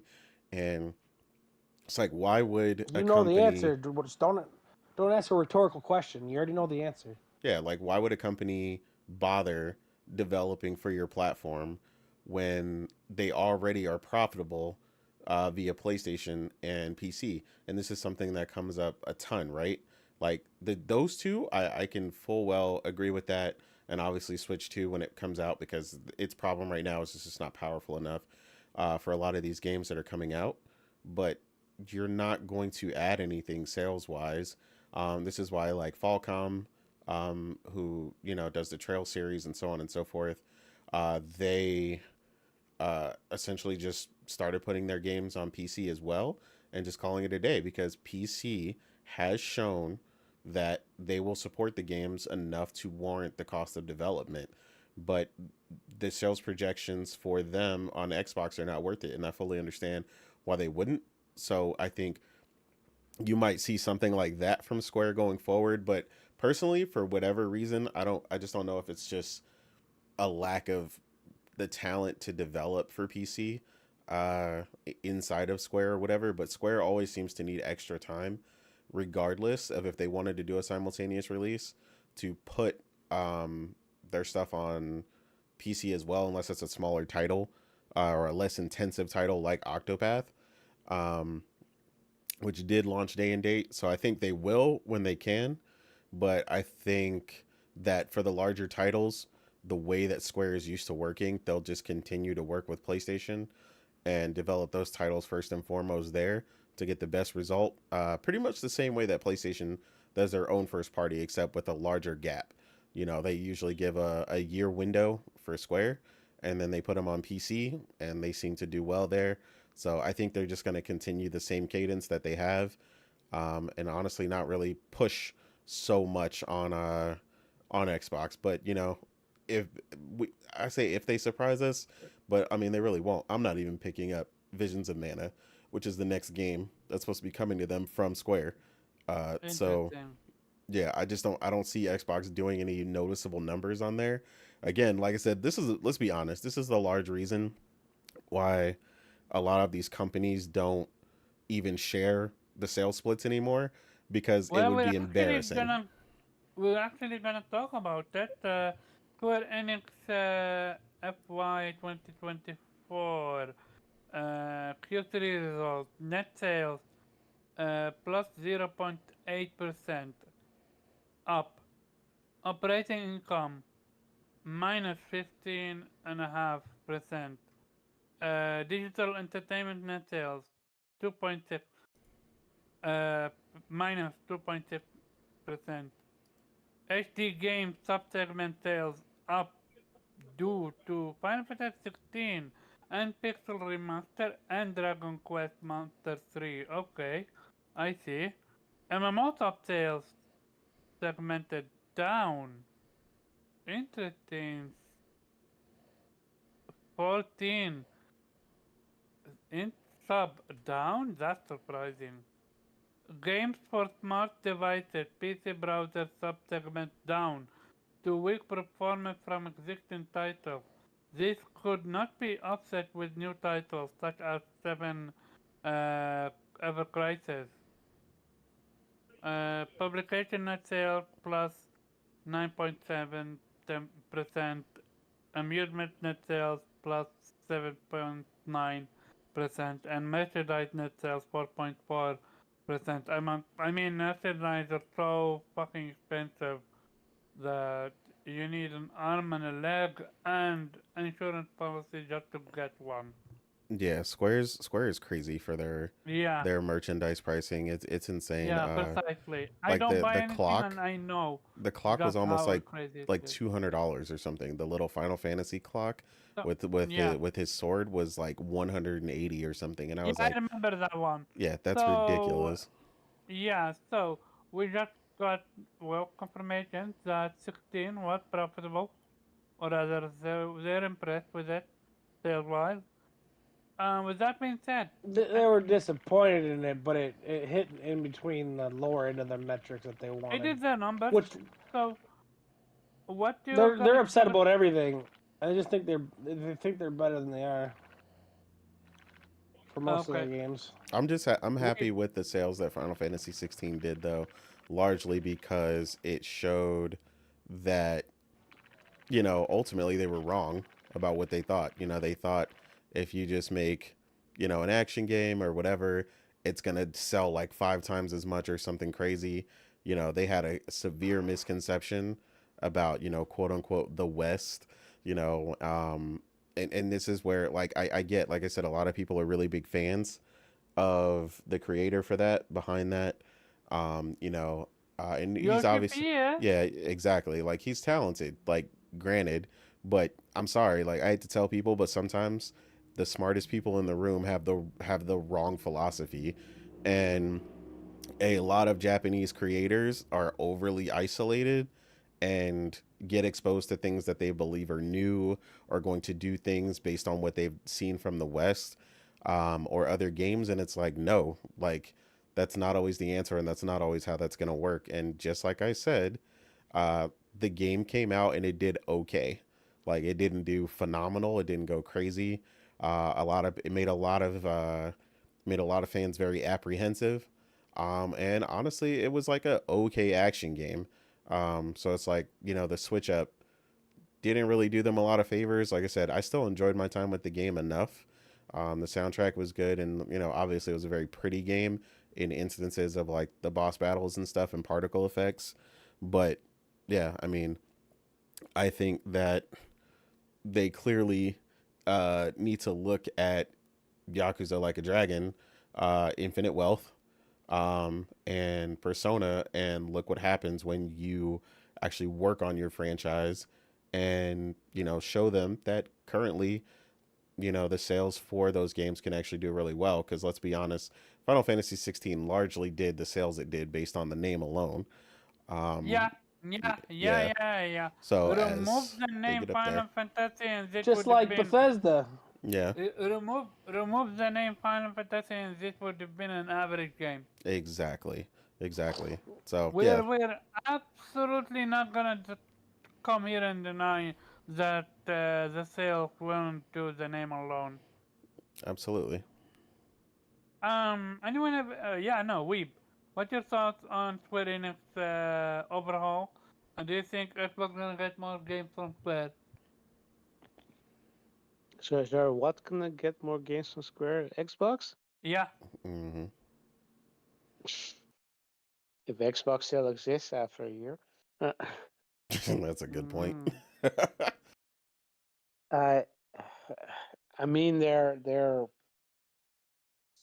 well, as long as they exist, I'm gonna get games. So I guess I'm gonna get more games than I did before. But I mean, yeah, I'd say Square definitely needs to. I I think do have a problem with that they're overcrowding their own launch lineup. You know, with having too many of smaller titles released almost at the same time. And yeah, I mean, I do agree with Nate. Like, I enjoyed 16, and I'm a huge fan of character action games, which 16 wasn't.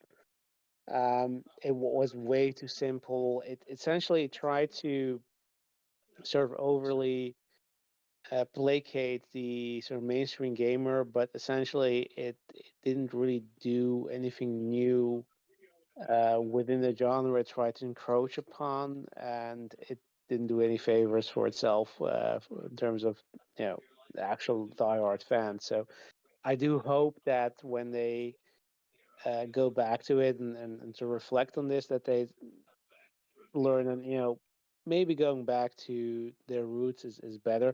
Thing is, of course, seven remake or a rebirth if they're going to do numbers, and that's essentially a has more action based combat. So I do hope they're not going to learn the wrong lessons there, because the thing is, seven is an anomaly because seven was so popular, and it's riding entirely riding upon the the legacy of that original, right? So on the nostalgia. I mean, not that to say that isn't good in its own merits, but just to highlight that you can trust that if you wanna use it as metrics for the next Final Fantasy should basically be this, but you can replicate that, but without the nostalgia, without the inbuilt fan base of that particular game. So I do hope that they're going back to the roots. Or look, if you want to make a character action game, that's absolutely fine, but then i- commit to it, right? I mean, either do that or do a turn-based RPG, but don't try to make something in the middle that's not really placating to any particular fan base whatsoever. So I'd say be more confident about what you've done in the past and what works, and focus on that.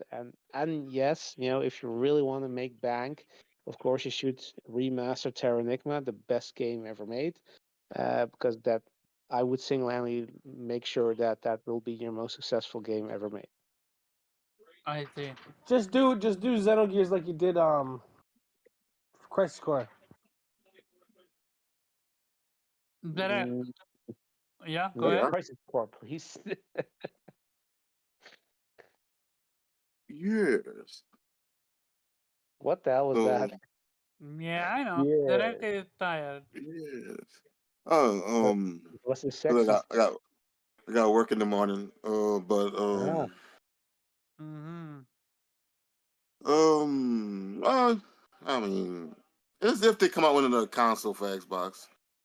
If they come out with another console, Just I don't see it do. happening. Yo, Derek, I recommend Hmm? you to go back to sleep with this one. Because you're tired. No, shoot, man. I know I'm I'm not. tired, Yeah, you're but absolutely tired. Go get some rest. So, this was not it. oh well, that's all good now. That's all good. Hey, you're always welcome, but your Hmm. health is more important. Because you Yeah, absolutely seem tired. that's all good. But I don't know, man. I have no. The topic is about Square Enix to restructure and if that's gonna give Xbox more games. Yes or no? No. Okay, I see. Anyone have anything else to say about the topic? nope, No. fuck Xbox. Okay. Well, we haven't started talking about Xbox, dude. We're still doing normal topic so far yet. Then let's jump to So the wait, next topic. wait. Yeah? I know this is not a topic, but real quick. Okay, let's get something straight really, really quick because this shit keeps coming up on Twitter and people are getting on my last nerve. Like Let's it's do it. including Jack Move, because this man Oh! constantly goes with whatever the Zeitgeist is on Twitter and just is like, ooh, this is trending, so I'm gonna say this. And it's like, no, dude, no. PlayStation currently has a plan in place for their live service games to go day and date to PC and has so for multiple years. Let's get that straight. No, the success of Helldivers 2 has shit all to do with single player games and launching day and date on PC. So people can get the fuck over that bullshit. It is not going to change anything. It's not going to do anything. This isn't some magical super success. Like it is not like Helldivers 2 is not selling 7 million copies or something. Like yes, it's Helldivers selling 2 is decently. also not even 60, so That's what I'm saying. This is not a full price game. It is multiplayer centric. It leans into again what PC is good for, live service games. Like that is why they've Exactly. They don't stated. sell single players worth of shit. That's why the whole reason they're bringing their single player games is to get their live service games over there. Otherwise, they Exactly. wouldn't probably even bother with it. Yeah, so That's yeah, Yeah. that all. You can't give them one without the other. Piss them off. yeah, That's so all people it keep is. thinking like, oh yeah, that means, this is gonna launch day one and oh man, it's gonna be day and date all PlayStation games all of a sudden 5 minutes ago. Like every time anything happens with PlayStation, like these people think that PlayStation is going to rush to just murder their, their console hardware sales I like think Their Xbox. brand, kill their I brand think like Xbox one did. second, Yeah. one That's what second, they want. Justin. I think, especially Jack's move, he's so butthurt over PlayStation lately that he want to believe everything that he sees. That's what I'm saying. Like it's whatever the tone is on Twitter is what he's been adopting, and is like, and then just running with it, because a bunch of people replied to the tweet that I had put out, or regardless or whatever, just stating that PlayStation has literally stuck 100% to their plan so far, and it works tremendously. Why would a company whose whose entire point or design is to make money and to promote their product all of a sudden break the momentum and the plan that has worked The number one 100%? attraction to your Yeah, like that platform. makes no sense. And also, like I said, you can't pirate this game, so that's another thing that attributes to the success of it on PC. Just like I told you with something like I told you with Persona. Persona currently with Denuvo isn't piratable, so if anybody's playing it on PC, they either have to play it via Game Pass or they've bought it on Steam. And largely, a lot of them are buying them on Steam because most of them are releasing with Denuvo and they're not cracked. So again, Sega is seeing an increased amount of sales from their games as the popularity overall of JRPGs increase. So while they are, particularly increasing in that regard, PlayStation is perfectly increasing in sales, not only with hardware, but also their software on the PlayStation 5, because these people are hungry for it and they want to play it. I just seen someone just the other day who has never had a PlayStation play Death Stranding on PC, and they are so crazed and so ready to play Death Stranding 2. He immediately committed to saving for a PlayStation 5, so that he could play Yeah, Death I see Stranding 2 that. day one. But that's what I'm I see talking that. about. That right I there is the effect they think want. A guy he only played on PC pretty much. He had a PS4 or whatever for like his kids and stuff like that. Only played on PC, but he played Horizon when it came to PC, and he went out and bought a PS5 so he could play Horizon too. also I think a lot of people want to say, hey, Seven Rebirth 2, give it to me. Seven Rebirth, I need it. PlayStation. I told him I'm not you can wait waiting. for it to come to PC. He's like, "Fuck you! That's one of my favorite games." Yeah. And that right there is the effect you want, and PlayStation is getting that desired effect. It's so much, in fact, that in a lot of these spaces that, Tim Dog and all them have been having, they've been crying about that being a solution for Xbox, and they wish Xbox essentially would have followed what PlayStation did, which is why like I said, we've always laughed when people have been like, yeah, PlayStation's going to follow Xbox. And it was like, why would you follow Nobody someone? follows the loser. Yeah, why would somebody follow the person who Follow has the leader, murdered not their follow the entire loser. brand?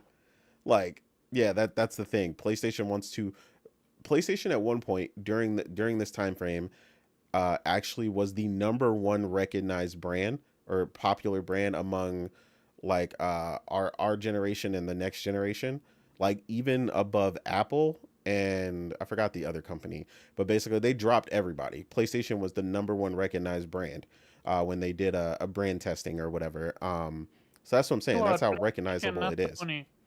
Let that sink Yeah, in. it's PlayStation. PlayStation is more, it's bigger than Sony at this point. Would you say? Yeah, I mean it's more recognizable. That's what they were talking about. So PlayStation itself, Sony was on the list, but PlayStation was literally. I mean, let that sink in, that they were above Let that Apple. sink in. No. Let that sink in. They're over Nintendo. Yeah, yeah. I think Nintendo was like 11 or something on the list, which was crazy. What? Yeah, Nintendo, Mario. yeah. I mean, this is Yeah. literally the accomplishment for that that people don't understand is that, like, you're talking about being above every company, not just video games. You're talking Apple, you're talking Samsung, you're talking General Electric, like You're people's washing machines and stuff. Like, you're Coca-Cola, dude. You- yeah, Like McDonald's. damn. yeah, But make it even crazier. You're literally more quote unquote brand famous than your own parent company. Let that sink in. yeah. That was wild to see. But that's what I'm saying. That's what PlayStation wants to do and continue to do. And honestly, the plan that they've got in motion is doing exactly that. So, I mean, you're talking about we're talking about. I think they wanted to do 70, get to 75 or 77 million or something by March. And given what we've got on the release schedule and We how got people still are buying PlayStations, readily, like, I mean, honestly, I think they're on track. So we already know that they sold more than 50 plus million. exactly. That's confirmed by Take Two, the public, Take Two, what do you call him? Owner or something like that. A president. Hi, that's the word. Yeah, And everybody likes to criticize PlayStation's plan, but gradually everybody sees it. It's like, look, man, I've been doing this for too long. we're gonna talk about It's just Xbox. ridiculous. We're gonna absolutely talk about Xbox. But going back to it, so according to the head at Xbox, not yeah. So according to Take Two Interactive, PlayStation 5 and Xbox Series X have collectively sold 77 million units. So let that sink in. 50 for PlayStation and They're probably Xbox. around 53, 54 by now too. I mean, yeah, Yeah. and Xbox is sitting at 27 mil. And most of those guys bought two of them too, so they're in fucking Mind probably you, half of most of households. and to make it worse, most of them are Series S, not X. Yeah, a Most lot of of And people are most of the buying real on fans sale. got both. and to make it even worse, they're losing money on sold console while PlayStation is making profit. Yeah. Yeah, And that really killed PS3. That's why PS3 that generation lost almost $4 billion because they were taking a $250 loss on the PS3. going back to it, let's jump in, shall we? It's civil war at Xbox right now. There is so much information about them that honestly I don't know. I'm going to handle it, so I'm gonna start by the beginning. So, a rumor circulated that last week we ended the show and I said the rumor that um, Hellblade, not Hellblade, Hi-Fi Rush is coming to PlayStation is absolutely true. And Morgan said maybe in the future, but you don't see it right now. Too bad Morgan is not here, because she would absolutely have given me my flowers. It turns out the rumor is not only for Hi-Fi. Now we got information that Starfield is coming, Gears is coming, everything. No, you wouldn't. We will see on Monday. We will. We will. No, we won't, because they're gonna say we're gonna do select titles, blah blah blah. We're only doing We're right gonna. now. We're We'll gonna. address that in the We're future. Come gonna. on, we know Xbox, man. They're gonna No. lead these guys on till the end of the No. gen, so they No. have a No. place to No. transplant No. them. No. Nelson. This is No, I'm not 100% sure on that. Nelson. This is not Xbox. This is Microsoft now doing the talking. Yeah, Xbox but is what only. I'm saying is they're not gonna sever. They're gonna tell them it's case by case, and right now we're only doing one. We It may doesn't consider matter. them in the future. They've already fucking done it, but they're gonna tell them we're just considering possibly doing more in the. They're all gonna come. Nelson. But they listen to whatever, man. They Nelson. fucking do not have a Nelson. fucking thought of their own. Nelson. It doesn't matter. What matter is the second they put Hi-Fi on PlayStation, it's over. The floodgate is open. That's what I'm getting at. They're gonna tell these guys, because these guys will sit there and be like, "Oh, you might have gotten our little games, but you gotta get our big games." And then like November roll around and that bitch just pop up on PlayStation. Dude, I don't care what they're gonna. Dude, that's all they do is lie and gaslight these Dude, guys I because they don't. need them to Dude, keep spending money I don't until they have care. a place to transport them. Dude. You're talking as if you're an Xbox. They are not going. Better, you can shit on their face and piss all over their house. They will stay right where they are. Nothing. That's on them. You have seen how these people are acting now. Team Dog having exceptional That's what I'm saying. All they gotta do is say, "Oh, it'll be case by case. We're not considering any other titles at the moment." Well, they got like 5 in the works. No. I'm going to say something here, and mark my word, it's gonna come through. But let me make my point first. First of You know all, the way Phil speaks. He speaks in fucking goddamn get Phil. secret code. This is what I'm trying to explain to you, though. This is not Phil Spencer. This is above him. Like this Yeah, is but they're still not. They're still gonna this lie. is They're just gonna lie like to him. They're this not is gonna just come out and be this like, is "They're all gone." no, Nelson. This is why Phil Spencer, when the rumors was on Twitter, on full force, what was he doing? He was playing Diablo. He didn't even entertain to go on Twitter and to say anything. Can you imagine that? You're the head of Xbox, and you see what's happening. I don't even He, think he knew until the like. no. He absolutely Well, he knew. knows now, but I mean, I don't even think No. they When talked to him when about it. the leak happens, you know he know, cause Xbox dude are on Twitter 24 I hours know, per but I'm day. saying he didn't know. He didn't know about the decision until fucking like he was not in the room when they were talking about this. He was just So fucking. I nah, think I disagree with that. I definitely think he I very much absolutely knew. He disagree just with couldn't do that. anything about it. He knew, but he can't do anything about it. That's what's happening. You said it, N8. This is so far again.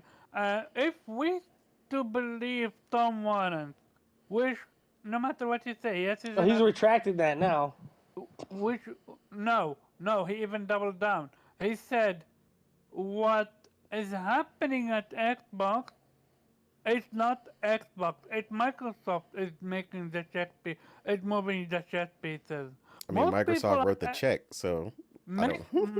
most people at Xbox don't even know what's happening. That I believe. People like Phil, people like Sarah Bond, people like Matt Booty, I'm pretty sure they are aware of what's going on, but it's above their pay grade to act on it, to prevent it from happening. Why do I say so? Because one Phil Spencer allowed this shit show not only to be gone happening for a day while he didn't say anything, nor one of his lackeys. Not even this dude that sold his soul for Xbox. Um, Mr. I am happy that Horizon going to PC, and when Microsoft bought Bethesda, he's like, Oh, oh, Kunta Kinte, I'm talking. Paris. No, I'm talking about Paris. Yeah, that's what he said. Yeah, Kunta Kinte. Yeah. So him and him, he couldn't even reach Phil Spencer. That's how you know things are bad. And Phil Spencer couldn't say a thing. And then when we go, we get Monday. And Monday, what happened? He put out a tweet. He doesn't deny the rumors.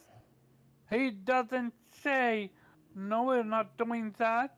He doesn't even confirm it. But what does he say? And this is the He key never point. shuts up, so if he No, shuts up, that's not good. the key point, he says, next week we are having a business meeting. Not a gaming meeting, a business meeting. If this wasn't true, why would he not do it? Why would he not say, "Oh, this is not happening. Forget about it. Absolutely not true." So that's how I knew it's over for Microsoft. Aside from all the fanboys losing their marbles, I'm not focusing on that. I'm focusing on what Microsoft is doing. Xbox is so terrible with their messaging. It's so terrible with their amount of money that they have costed Microsoft. Microsoft is done. They are now in charge. when you are selling 27 million, when you are saying you don't need a console to play your game, when you are saying you don't need exclusive to release with your new next gen system, when you Yeah, they say talk about 6 billion gamers. Why don't you try to make it to when 100 million you first? How about say that? exclusive don't matter, when you remove bonuses from your annual payment, and this is your newest biggest what do you call it, project on Xbox, which is Game Pass. Like, the writing have been on the wall for Xbox for a long time. Now let's separate the rumors from what I think is going to happen. What I mean by that is what people think is going to happen versus what I believe is actually going to happen. People mostly wishing. They're wishing every single game going on PlayStation. That's Wait, not wait, gonna happen. wait, wait. What? Yeah. People what? People are wishing that every Who single said that? game lots of people. I'm not talking People I'm are not talking about I'm not people are talking about Xbox. wishing. Okay, wait. Let's separate that. Wishing Go means ahead. they want the games. Like, Sorry? so if you're saying they're wishing for these games to go, that would mean Yeah. they would actually want the games. They don't want them. They just wishing for it so that quote unquote Xbox becomes third party. Yeah, so people That's are. their I wish. would say people are laughing at the idea that that might happen, but let's separate that. PlayStation fans do not give a shit about these games.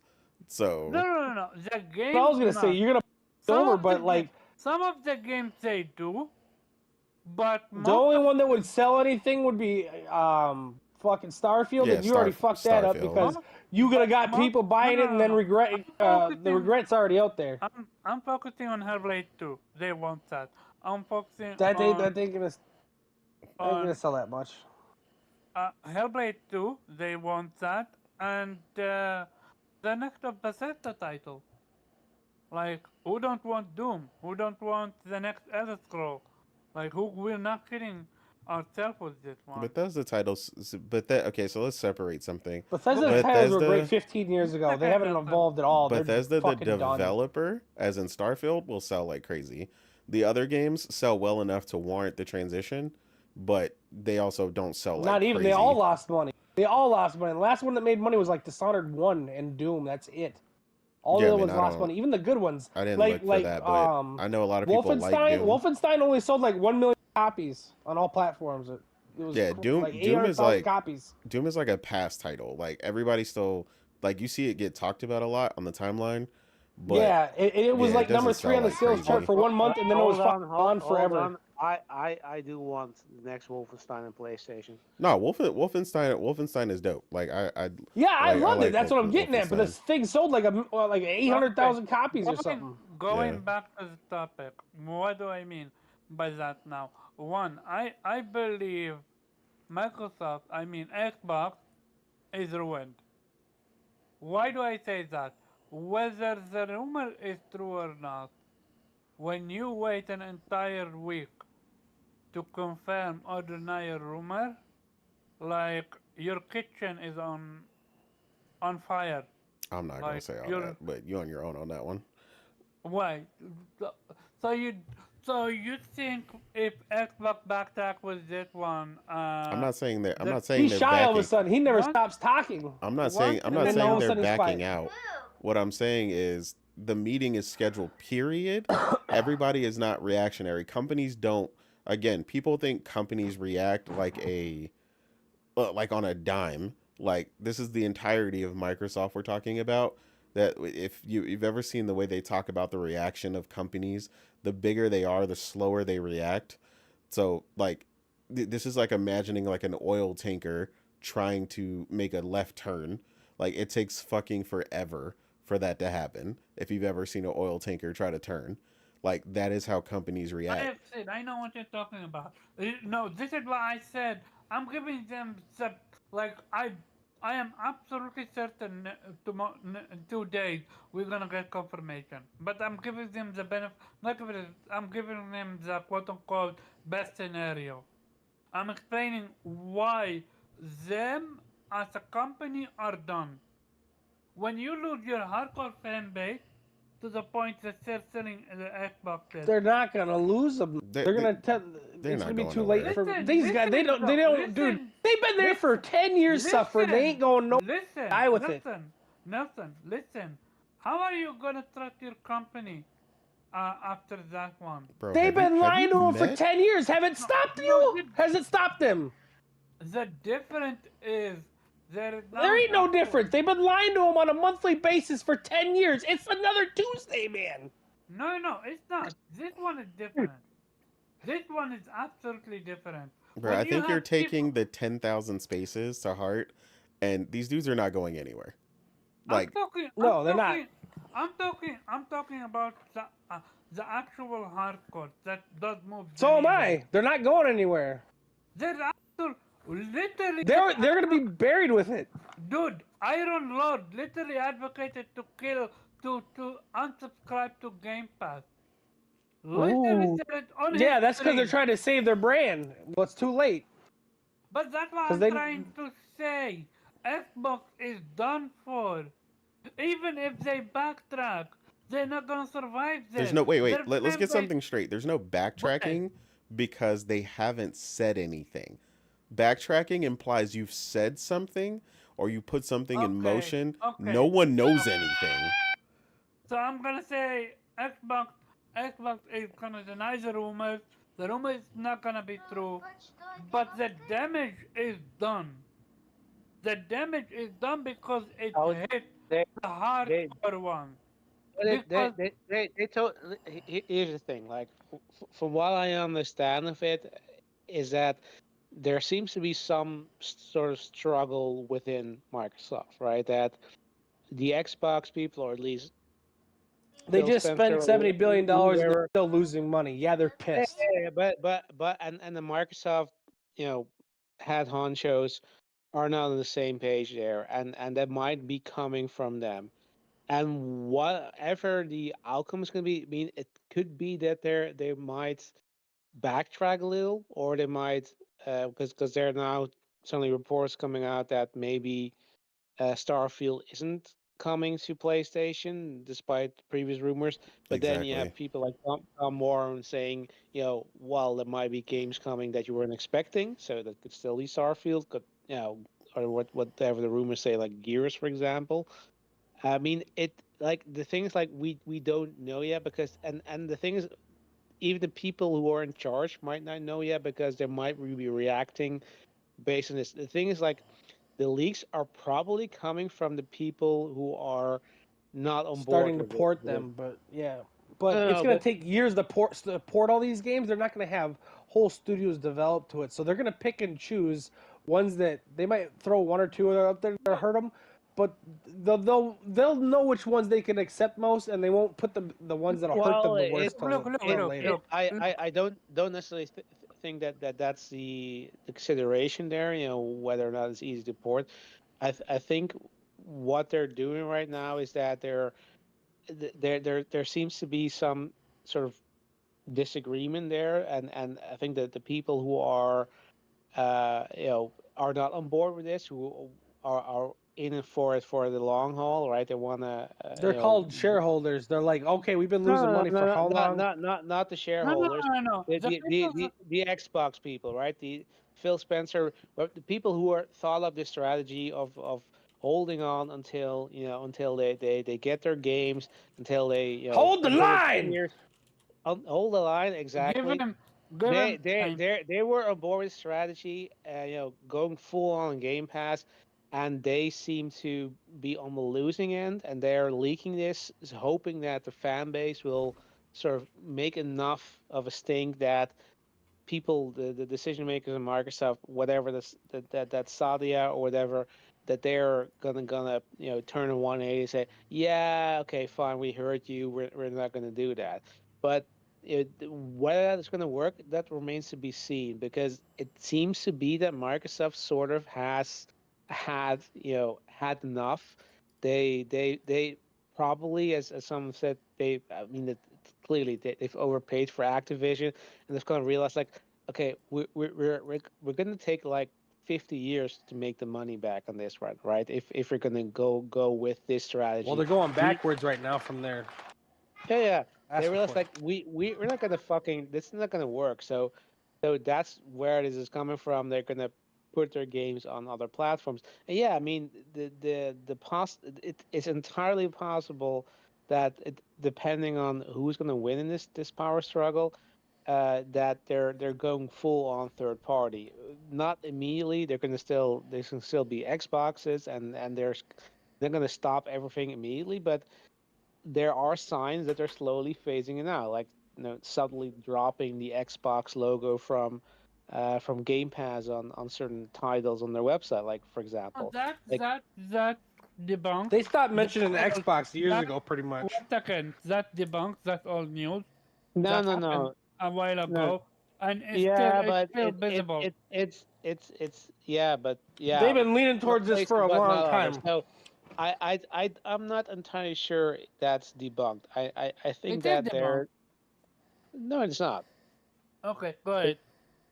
No, what? Yeah, you're saying is the bug because at some places it still shows, but it seems to be in other places it doesn't. So either that it somebody sleeping there on their campaign marketing team, which is entirely possible, or it's deliberately done to ease us in the fact that maybe the Xbox brand's going to disappear and they're going to go full on third party, which is interesting because that's why the FTC is now asking a judge to look into this because they said like we're gonna just take over Activision and we're going to keep it as an independent company. We're not going to interfere. It's going to just run as usual. We're not going to do anything weird with it. And now they're firing thousands of people, and FTC's like, "What the fuck, dude? Like you're if we're still fighting this, right? So you promised to not change anything. So if we overturn this, like how the fuck is this like keeping Activision as is? And they're using the excuse like, yeah, that was planned way before we decided to take over. But the other hand, the other aspect of it is that them firing all these people is very typical for mergers and acquisitions. If you're doing a horizontal merger, if you're saying, okay, we're going to take over companies doing the same thing we're I doing, would agree and we're with just you if we're just can I finish? We're just going to combine these companies together, and yeah, we have a lot of redundancies because we have people doing the same work. But they said they're not going to do that. They were basically keeping Activision independently, and they're not going to use that to create their own, enhance their own ability, to produce games. And that's the interesting part because if they go full on third party, the FTC has, another uh, angle where it go and say to the judge, like, yeah, but those weren't the terms of the deal. Now they're no longer a console manufacturer. Now they are a publisher, and now they have like way too much market power to justify this merger. Again, it's pure, maybe wishful thinking. I mean, they're I probably gonna am pretty know their way sure out of it, I'm but pretty sure Xbox Microsoft is smart enough to not fall in this trap. Don't you agree? well, I mean, They're they not haven't shown they're that. not one of the richest company because they selling They're not one of the richest company because they're so successful in the console business. Yeah, it I had nothing mean to do with console that. business is different. But let me say this.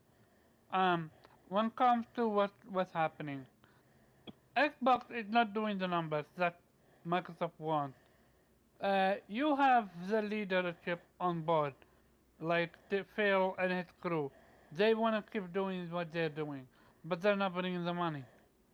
Microsoft is done. Satya Nadella have said it during the FTC trial. If it's up to him, he would go multiplat. He don't care about exclusive. Like he made his statement that he don't care about exclusive. So Phil Spencer and his crew lost that war because now there are other people doing the business now. It's no longer Phil Spencer. It's not Satya Nadella. It's Tim, Tim something something. Tim Tim Sweeney or no? Stewart. He's Tim the too, chief thank financial you. officer. Which is an He's been telling Xbox him for years this wasn't gonna work, but is don't an want to listen to him. Xbox financial director or something like that.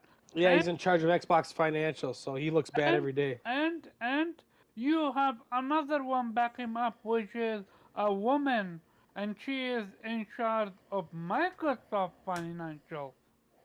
So a lot of moving pieces that are not Phil Spencer, which is why we've seen what Phil Spencer is. Why am I saying this? Because Phil Spencer and his cronies have a habit of downplaying or flat out correcting people when it comes to rumors. But they Thi- didn't. But he didn't do This it with this does one. answer an interesting question, right? Because it's often puzzling how when we hear Phil speak and Satya speak that they don't seem to be on the same page, and yeah, they probably aren't on the same page. That They're seems to be the not. conclusion. One Yeah. is Dude, buying. trillionaires, they do not like red numbers at all. So They what am don't. I? They What am had I their most trying to profitable say? year last year, and they laid off like What 20,000 people. what am I also about to say is, just now we found that one developer at 343, his portfolio is now multiplied, but and that deleted. So clearly they're moving the pieces. Also, and here's the keyword. So, we're just talking about a rumor at this point because this is I mean, we what's are the question? talk.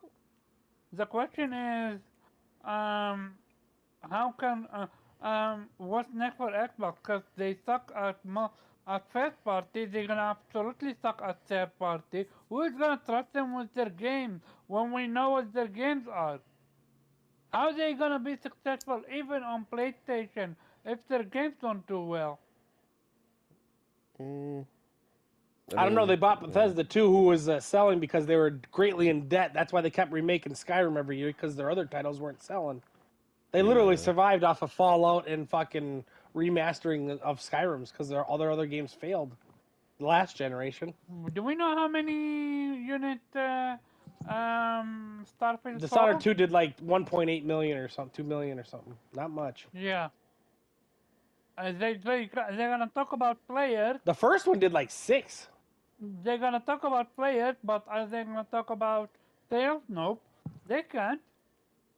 They can't. They Anyway, always what? omit that. Two things they haven't been sharing. They never share profits and they never share software sales.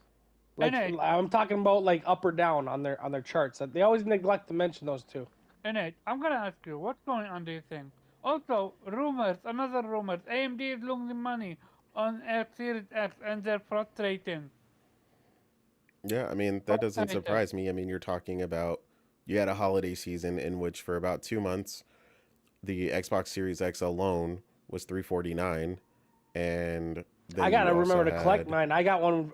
My parents got Verizon Internet, so I can get a free Series X. yeah, then you also had the Series X was going for as low the worst I've seen was as low as 129 at one point. So yeah, I mean, you're talking about they're drastically lowering the price um for And both still of not these. getting people. Yeah, and still not really pulling anybody in. They had a slight boost to sales, but I was like, that's at the temporary price cut that That's they at a had. loss that you're never gonna. It's gonna take you 10 years to make that money back off of a customer. Yeah, Listen, so wait a second. Let Innate explain, and then you get to go. Go ahead, Innate. but yeah, I mean, whether or not they recoup from this, I mean, I don't know.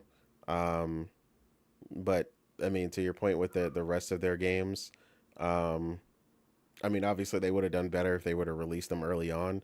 I mean, if you're telling me you're gonna release some of these titles now at like $70, yeah, I mean, they're not gonna really do all that well. I know the other hot rumor is Sea of Thieves. Absolutely not. I don't even know why they're even considering that game for PlayStation if that's one of the Because ones. it's a live service game. I mean, I know, but I just Yeah, to but me it's that's already old as dirt and yeah. fucking yeah. That is utterly It's pointless. kind of like Final Fantasy 14 going to Xbox. I don't know what they gave them to do that, but the game's 13 years old already. So, yeah. Give me a Yeah. second, I mean, Morgan. Which assumptions are you talking about? Go ahead, continue, Nate. Yeah, I mean, like I said, I don't really know what's ultimately going to happen, but I mean, obviously the case by case basis thing is going to have to happen because Yeah. every game is not going to be able to be sold on PlayStation, and No, it's they're not. not going to be uh, they're not going to sell on PlayStation very well in the first place. It's very obvious what games PlayStation fans are interested in. Um, so that's really the only thing coming out of this that I'm interested to see if they even remotely answer. If they are going to shift with some of these, do I think it's going to be everything? No, because I think that would also be very stupid. That's why I said a lot of these topics are really stupid. Not these topics, but that Xbox people are discussing in these spaces and stuff because they're like, what if they bring everything? And I'm like, then they'd be dumb because PlayStation fans don't want the majority of these titles. There's a very specific set of these titles that they would want to play. So I think that would be ridiculous to even waste your money porting all these titles to PlayStation if you could even manage that. Like, you gonna yeah. throw up Hellblade against Stellar Blade? I can tell you who's gonna win. You know I what I mean? Like, mean, right now the Hellblade still don't. They're not going to come out at the same time anyway because Hellblade don't even have a release date yet. oh, that's right. So yeah, though, which is another problem. That all these games in development, and you have 3 times the amount of studios as PlayStation, and you're still struggling They to get have stuff like out the door. 4 times the amount of developers. They have like 4 times the developers that PlayStation has. Yeah, It's fucking insane. There's a ton of issues and problems going on with Xbox where they're just really not getting their stuff together. I mean, the pipeline is clearly struggling. Uh, I mean, if they are bringing, honestly, the biggest thing they could bring is Starfield.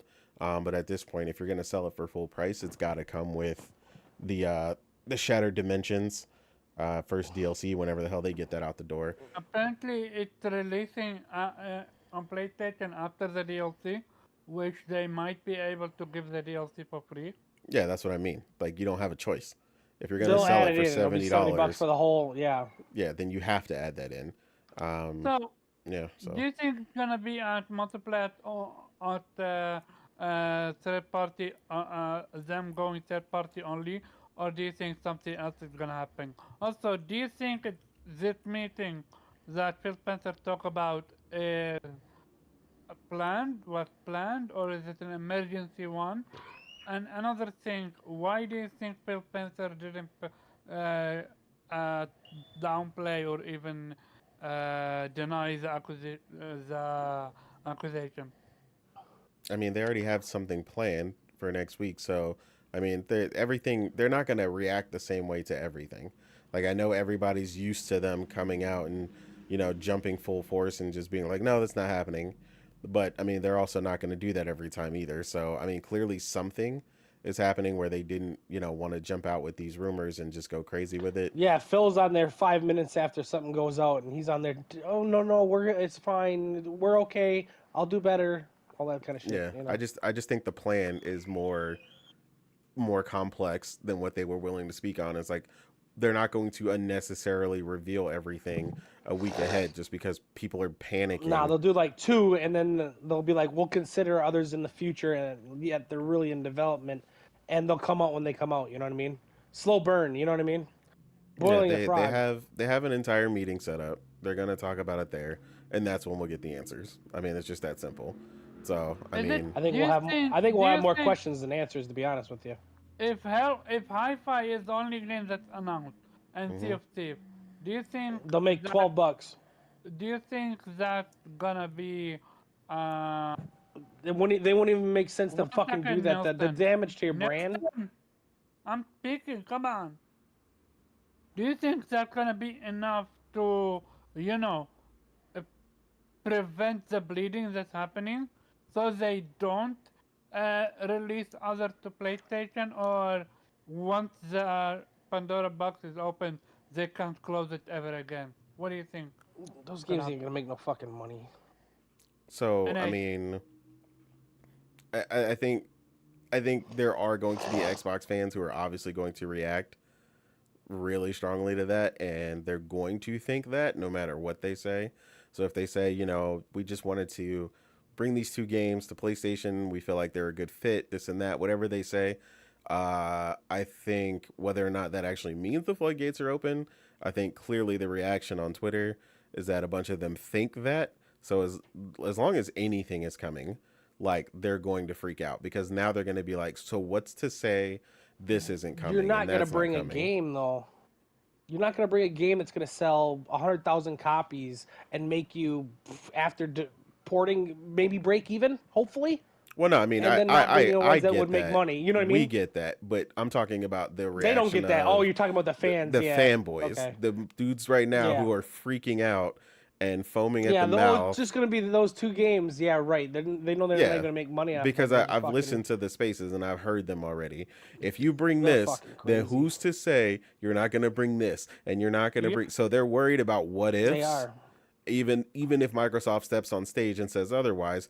But the reason why we know is because, well, Microsoft has constantly been lying to them the entire time about dates for games, and you can expect this in the next 12 months and all this other stuff. So it's like they're now, which is ironic because now it seems like they're actually waking up rather than saying wait till E3 and wait for this and wait for that. And it's kind of funny how they're noticing the marketing Yeah, the strategy. roadmap. They're like, we got a roadmap. I'm like, yeah, that roadmap's for your whole fucking generation, my guy. Exactly. You know what I mean? Yeah, so it's like They got shit for you, so they're showing you 5 years from now. yeah, they're just finally waking up and realizing a lot of the PR speak is kind of bullshit. But like I said, this very much just flat out, I mean, is very obviously a reaction to the money they spent.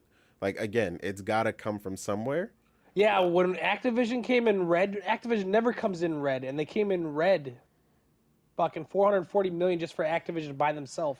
Yeah, They always their make net a lot their of net profit. negative was like that, and like that's what we keep telling people. They're like, oh well, people always look at the revenue. It was like 2 point something billion, but they Doesn't had a matter if you negative can of make 100 440 billion million. revenue, but if you're spending 110, that ain't good. Yeah, so It don't matter. I Nintendo don't makes know. less revenue than anybody, and they got more Hey. cash. They make more profit. They're Yeah. winning. Do you think Game Pass is gonna be impacted as well, or only third party is gonna be a thing and that's it? No, I think it would just be third party. The impact for if they were smart, they would stop with the day and date stuff because obviously it's just murdering their sales, which they admitted to in court. Based on the data they had, that it was cannibalizing sales of a lot of their larger games. So a lot of these games that should be making a ton of money are only really making money on PC because, well, PC guys want it for different reasons. Anyone who wants to mod, Bethesda game and stuff like that knows the only place you're going to have full control of your game is on somewhere like Steam, which is why both me and The only Fox people have it on playing Sea Steam. of Thieves are on Steam. The only Yeah, people so on Sea of Thieves are on PC. Let's be honest. I mean, If there's I 20,000 don't people know, but online, 1,000 are probably from console and 19 are from Steam. You know. I know Yeah, they claim they love that game, but I don't really care because I'm never playing Sea of Thieves. That game looks like trash to neither. me. But yeah, so that's why I said bringing something like Sea of Thieves, I think, would mean that they don't know how to read the market. If they think a game like Sea of Thieves is going to do numbers on PlayStation, then they just like whoever is there, in charge of this hasn't read the room. They don't know, or they haven't been paying attention to what sells on PlayStation, because they would know better than that. But They're desperate. They're desperate. That's what seems. yeah, potentially. Like I said, I think that would be a mistake. I think that's a waste of money.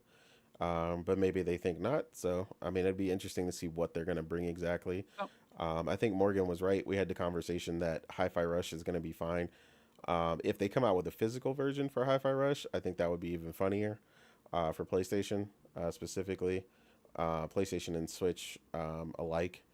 So I'm interested to see what happens with that, because that seems to be the one sure shot coming out of this, is that Hi-Fi Rush is coming. So I'm Also, interested to see where they go with that. what do you think of a Game Pass overhaul? I believe, and this is now my opinion. This is no longer an assumption. This is no longer a rumor. This is now an opinion. I believe Game Pass is gonna get an overhaul. What I mean by that is day and date is gonna be gone. They're Or they're not. gonna make it $25 a month Nah, they're not to gonna start. resale. No. But they're gonna remove day and date and exclusivity on Game Pass. That's what I believe was gonna happen. Yeah, I mean, people have talked about a higher tier, like for Xbox Ultimate, if you want day and dates, and stuff like that. But I think they're just a lot of them are overestimating like I said, the overall buying power of the Xbox ecosystem in general. Um, the fact that even Game Pass, like they like to say, the best deal in gaming has stagnated in growth is telling, despite the day and date. I think at this point, honestly, the biggest Yeah, when you got wish, 25-30 million on, and it's $4 in some places, and on fucking snacks and all that kind of shit, like, and it's available on any device. That should tell you something. yeah, I think the biggest thing right now is that honestly, the best thing Xbox would wish for is if they would have just stuck to the plan the way PlayStation did. Um, because that seems to be the business model that's actually working the best. It gives people a reason to still want a PlayStation and purchase a PlayStation. But I think it's a little too late, because Yep. if you rip day and date off of PC, that's going to cause a major, major backlash. So you can't do that.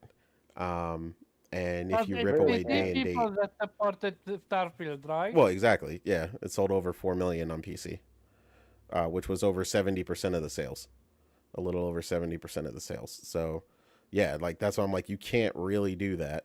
So that's something that Xbox people have mentioned, because they're like, we got to save the brand by any means, and I'm like, yeah, well, that's not going to happen. And then, like I said, Game Pass growth has been stagnant, and we obviously know the reason why. But I mean, again, the people who had it and who have done all the little deals, and they're like, I'm signed up for Game Pass for the next 3 years, Xbox till I die. You know what I'm saying? Like, again, those people were never the problem. Those people will always be there. They're always going to be down. Your problem is the people on the fence. You've given them no reason to jump in, and the big reason you're supposed to be doing is all these games and all these publishers that and developers you got were supposed to be releasing games by now. Morgan, I always use it as the prime example because unlike me and Fox, we already play on PC, so we already have, the means to play these games when we want, whichever we want. But the people you need are the people on the fence, like Morgan, who are waiting for, your Perfect Darks and your, in her case specifically, like Hellblade 2. She was super excited for it. That was going to be I'm going to jump in, I'm going to get me an Xbox. But again, that game has no freaking release date yet. And that game has been in development for so long. Only. You said it's what? Oh, yeah. Yeah, digital only. But we know why that is now, right? I mean, they fired the physical team, which basically just leans in more They're to a pulling fully they're digital. pulling their game from stores anyways. So Yeah, they're pulling their games from stores. That all digital Xbox is looking more and more likely, which they keep talking about some sort of hardware being shown. I don't know why they keep thinking it's going to be a handheld. I think it's just going to be the all digital Xbox Series X. I think they're going to reveal that. They better reveal it at a reduced price, so it better be like $399 or something. And I think they're just going to push forward with that, and go from there. I'm interested to see if the third party people that are going to Xbox still only sell digital as well. Like, I'm interested to see if just physical is just about to be gone within the next year for them, period. I'm interested to see how that's going to go. But yeah, I don't know, man. We're going to see. That's about that. And Nathan, go ahead, unleash your fury. I did. I'm an in the moment kind of person. Anyways, like I was saying, they're gonna come out and tell these guys, we're gonna release these 2 games on PlayStation, and as of right now, that's the only 2 games releasing. We may consider more in the future, but the Phil Ness, I got a degree in Phil Ness, so I took a class. How to read Phil Spencer. I got to break down every line and see where he could get out of shit. So I got a master's degree. That's funny. It's funny you say that because now they're finally only just now realizing that stuff, all the Yeah, I big know, PR right? double Like, speak and all that, and they're like, "No, you guys are yep. wrong. You guys are wrong for years and years and years. You guys are wrong. You Phil loves us. Phil's so great. You know, we love Phil in his super tight ass pants. You know, it's just like nothing. That man could do no wrong, and we were just laughing about it. And then I now, know, and he lies to you constantly. yeah, and then now they're in spaces, and they're like, "Man, Phil used to be my dog, bro. Phil, I broke bread you with killed you." my firstborn. I never Yeah. thought you'd lie to me. It's like he ain't never stopped. Yeah, exactly. Like I was just like, yo, it's just the recollection and the realization from these ridiculously diehard fans is just hilarious because we're like, dude, we could have told you all this 4 years ago, you know, but y'all just kept eating it up. And I mean, you can go back and like that. Tim Dog is the funniest though to me, right? I'm because every year he was like, you know, he literally you can look at his 2023 end of the year tweet and he was just like, "You ponies are gonna rue the day you picked on us." Like 2024, Xbox is gonna crush PlayStation, and I'm like, man, you listen to them spaces now, man. I'm telling you, boy, that's a full on therapy session. I got concerns about people in there. I'm like, Well, I think that's what like their podcasts and stuff are is like reassurance and yes, you know what I mean, fear of abandonment and shit. That's why they donate Validation. so much money and it's like therapy. Validation. yeah. Yes, validation. What are you saying, Weeb? Yeah, that's why their channels do so much better is because it's kind of like knowing you're a piece of shit and you need someone to tell you you're not a piece of shit. You know what I mean? Yeah, you're not Just so wrong. you feel better about yourself. I don't know. Best way I Yeah. can describe it. At I didn't go to school for therapy. I only got a degree in film ness. Hmm. Wait. Now that you're a fellow bot, what's your thoughts on what's happening? Yeah, shout out to Tim Dog. That man has a lot to process. Every time I hear his spaces, it makes me think of the end of Old Yeller. You have a mental breakdown, dude. It's not healthy. Mm-mm. But, Weeb, Yeah, for real, what's your thoughts? yeah. I feel for my fellow Xbox fans. Okay. I only own it for a few months, so I'm not. I can't say I'm as invested as the rest of the Xbox community. But yeah, I feel you. I feel you. Like Okay. I wait. I wish I didn't get that subscription, the Game Pass subscription for 2 years. I had it for 2 years If too. I I never knew used the everything fucking came to thing. PlayStation, but I don't know. Yeah. Yeah, but I Okay, mean, so, yeah, it is. I waited Yeah, 2 years and I it, played. What yeah. was it? Um. They're making Avowed. Fucking Outer Worlds. That was mhm. Oh, basically okay. Outer that and Worlds. Gears 5. I waited like 2 years, played those games, and I'm like, all right, what do I play now? Well, I don't know, 2023, I guess. You 4 years Okay. know, away. other worlds was multiplayer, So, right? we, Yeah, I did, but it was free in game. I was don't cost nothing, so Weeb, Yeah, what, that's the problem. Weeb, what's your thoughts on what's going on just pick up a with bag of Doritos or something. Xbox? What do you think is Uh, gonna happen on Monday? I wanna hear from you.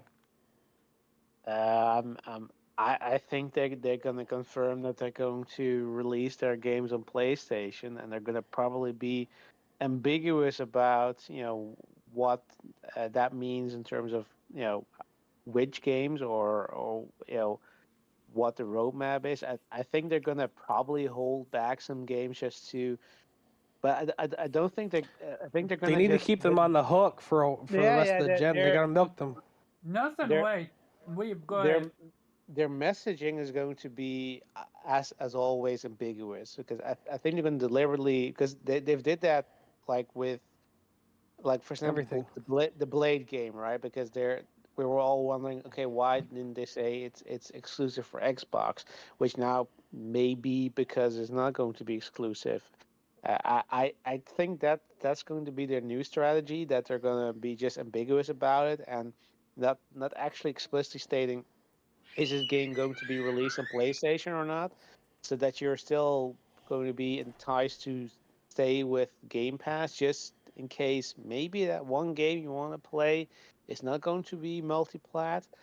but they're going to be releasing those games on other platforms, and maybe they're going to uh, f- drop that day and date guarantee. I mean, there some games are going to definitely still be day and date, but they're going to be games that when they're expecting that they're going to lose too much money on it, that those games probably like a next Starfield, that's probably not going to be day and date anymore on Game Pass. Or I'd say their strategy is going to change. I mean, and it's not surprising. I mean, we see like if everyone compares subscription services, we see all these subscription services changing their changing directions. Like in when they start, it was all about you can actually finally watch all your shows without any ad breaks, and now they're offering services They with have ad tiers. breaks. Hmm. Yeah, I mean, so Shit goes up damn near eventually, monthly too now. yeah, eventually, like they've realized it's not sustainable, as we've been saying all along, and now they're paying the price for that. Now they're going to, they're basically bending the knee, as they've said before. But yeah, Okay. that's probably what's going to So happen on Monday. Yeah, what do you think? Why do you think Phil Spencer didn't comment on it? because he probably doesn't even know the exact outcome, because I think he was on the team that didn't really want to do this, and he probably left it, and maybe he was even the one who leaked it. I don't know, but he probably wanted to, because he couldn't really comment on it, because he was probably still hoping that maybe something would change. Um, but yeah, other than that, Phil Ness, because he loves to keep it ambiguous, loves to keep you guessing, and he loves to He cover always his leaves ass. himself a couple outs. Do you think? Always. Yeah, Do exactly. you think Phil Spencer's job is on the line? Yes or no? Sorry, his I think job is I on the think he might line. be retiring. Do you think Phil Spencer's job is on the line? Yes or no? There's a distinct possibility that if indeed it goes through, that Xbox is going to go multi-platform, maybe even fully, then I'd say I see him retiring, or at least moving on, because that is a sign that he lost the power struggle. Right? Yeah, Um, is there a way for Xbox to recover from this? Yes or no? yeah, go multi-plat. Yeah, but So their games are still subpar. yeah, I put Focus Entertainment above them. which is why they bought companies, publishers, developers, Yeah, because they couldn't touch it I on their mean, own. a lot of their stuff is, but I mean, there are still a lot of fans of the other games and stuff. Um, do I think they're Yeah, going to old make a stuff. metric ton, like from their games going multi-platform? No, but I think as if they can at least get some of these games to They need hit to at like least they're slow down the supposed to, bleeding. yeah, they can slow it down significantly. I mean, a lot of people are fans. I know people feel some type of way about the way Avowed's change up is and stuff, but at least it gives me hope. Their And recent reaction. You said even the what? developers apologized for the vote. Yeah, exactly. But that's what I'm saying. Like the fact that they even They apologize for acknowledged all their games. acknowledged the issue that the combat, didn't look punchy, didn't look Looks like this. trash. But again, shout It out to doesn't even look like PlayStation he was fighting fans. anybody. Yeah, shout out to PlayStation fans for calling that out because again, once again, Xbox fans not calling it out Hmm. and like no, it looks But the fine. artwork, Avowed right? looks The fine. artwork. Yeah, they were too concerned about the stupid artwork for the cover and it's like that's cute and everything, but the game, what I about the know, right? game? Like The there's no punt, artwork. there's no They were weight to the cooking. combat. It looks sloppy. It didn't look the visuals were The voice inconsistent. acting was a bunch of bums, dude. What the fuck? I can do better than that. Yeah, it was just Not saying I'm crazy. talented. I'm just saying. Well, no, but that's what I'm saying. Like that would like you can't like you got to step it up. Like part of the reason, like I said, why my excitement for like Obsidian being up under them was obviously Obsidian was struggling money wise, monetarily, and Xbox was going to back them up, Microsoft backing them up, and they're going to get to develop games at the next level. Um, And they're going and back one. They're going yeah, back a level. yeah, and the Exactly reality now. is, I mean, it Cause could have been, but clearly Microsoft isn't really sure how to support these studios and give them what they need in order to make it to the next level. That's been quite obvious. What we've heard about the State of Decay team, and so on and so forth, and that's the part that sucks. And it's again, people get the mistake that PlayStation fans want Microsoft to do bad. I wish they would create a Fire game. I really wish they would, an undeniable Fire game where it's just like it is a system seller. You Shit, I'll can't do just without take it. good, man. Like No, when I I'm got my not. One X, I was like, I can't even I'll do just that take good. I'll be because happy. they want to compete with PlayStation. Then you got to step it up like PlayStation. Like PlayStation has can. been judged on an entirely different playing field for a very Yep. long time because honestly, Yeah, I know nobody that can step to Xbox them. tax is crazy, bro. If Gran Turismo came out like Forza did, it would have got a fucking 68 and it got an Yeah, 85. yeah. They The need fuck out of to. here, dude. They need to. They have There's like a fucking 10, 15 point cushion. yeah. It's ridiculous. They need to. They really need to. No, oh yeah. The first thing first, speaking of Forza, is that they literally lied in the freaking trailer, like that, like Digital Foundry went over this literally with even the PC build isn't exactly the same. Like it doesn't even measure up to the trailer they showed. That's why I keep telling people this whole in-engine bullshit is so annoying. Yeah, Like, they do just that show for a the reason. game. That's what I've been saying it forever. I never get. Let's keep it a Mhm. buck. PlayStation does in engine as well. No. Hold on a No, sec. Wait. Let's no, get they don't. something No, no, straight. no, no, no, no, no, no. Even if They do. they've done in engine, that's not what I'm talking about. I'm saying even if they've done it, it looks like the game. Oh yeah, You can in absolutely. engine and PlayStation does. lie, and that's different. It doesn't matter if you do in engine and it looks like the game, but if you do in claim in engine and then it comes out and it looks nothing like that, then you were lying. PlayStation doesn't do that. So that's where we're getting straight. So yeah, they did that tremendously. Even on PC, because people thought, oh, maybe it's just they showed the PC version, which Xbox is also super famous for, which was something that, Yeah. again, me and Morgan were recently just talking about. PC Because, don't look like that neither. well, no, but that's what I'm saying. It doesn't. But something me and Morgan were talking about, even though Helldivers is coming out on PC, every time PlayStation showed Helldivers, it was gameplay from PlayStation 5. And because somebody asked me why I got it on PlayStation, and I was like, I was confident in how the game looked and how it played, seeing it on PlayStation constantly. So I had no problem getting it on PlayStation, even though I have a PC. Also, just running too.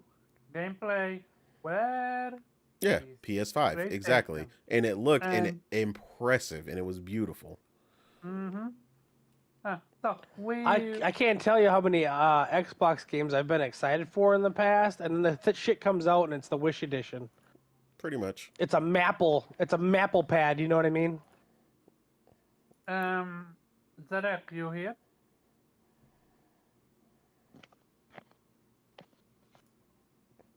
No. Yeah, he's good. I tried. Okay. Obviously. So we beat it around. We I'm back. Hey, what's your thoughts on what's happening with Xbox right now? What do you think gonna happen on Monday? And why do you think Phil Spencer didn't said that the rumors are fake or whatsoever? Well, they gonna go third party. They gonna cancel everything. They gonna tell that certain games gonna be on PS5. Starfield's gonna be on PS5. No, seriously though. You was correct. Starfield having a PlayStation going on PlayStation 5. Yeah. I don't know if you noticed, but when they advertised that game, it said console launch exclusive. I mean, I don't know if you caught that. That's that Phil Ness speak. You don't have a degree. You need to get a class. Yeah, because he put out little hints, but nobody's not really paying attention unless you actually. You gotta pay very close attention to Phil when he speaks. Because that man speaks lies, but also speaks in riddles at times. Riddles. Yep. riddles, He speaks yeah. in riddles. That man speaks a lot of riddles, so we just gotta pay attention of what he's gonna say, because a lot I of don't think Monday he's gonna talk. I think Nastasia is gonna be the talker. It'll be Satya and Amy Hood probably. Satya and his Yeah. crew. Phil Spencer is down for. he about to lose his job, man. He should have I been lost his job a long time ago, He though. should have lost his But job fucking before he even got his position as a fucking studio manager. I don't wish for people to lose a job, but he absolutely bamboozled. He's gotten enough money for what he's done. Fumbled Xbox. Beyond I belief. think it's the higher ups that pushed him, though. I think it's the higher ups. I think it's a higher up, but also the shareholders. Yeah, because some of the stuff that it wouldn't make sense, right? Of what he's doing. A lot of stuff that he went back on his words. I was like, bro, I said this man sitting here lying to people, and nobody's like, not many people's catching this dude's lying. I was like, that's. I mean, to be fair, Phil Spencer have what you call it, immunity. He can lie, and they allow him to lie. Until now. Yeah. Now they're mad. But Yeah. normally they are okay with him lying.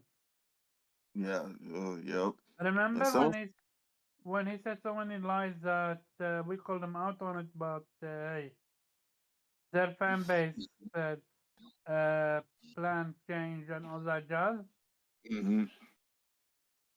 Oh, So, yeah. remember that time on Twitter? He said he was against tribalism. Oh yeah. And yet follow people like Tim Dog and all that jazz. That's the definition of He's tribal. literally feeding the goddamn animals. Yeah. That's bad. Yeah. So he's going. If you ever Yeah, seen he's that go- clip from Colin Moriarty, it was goddamn ether.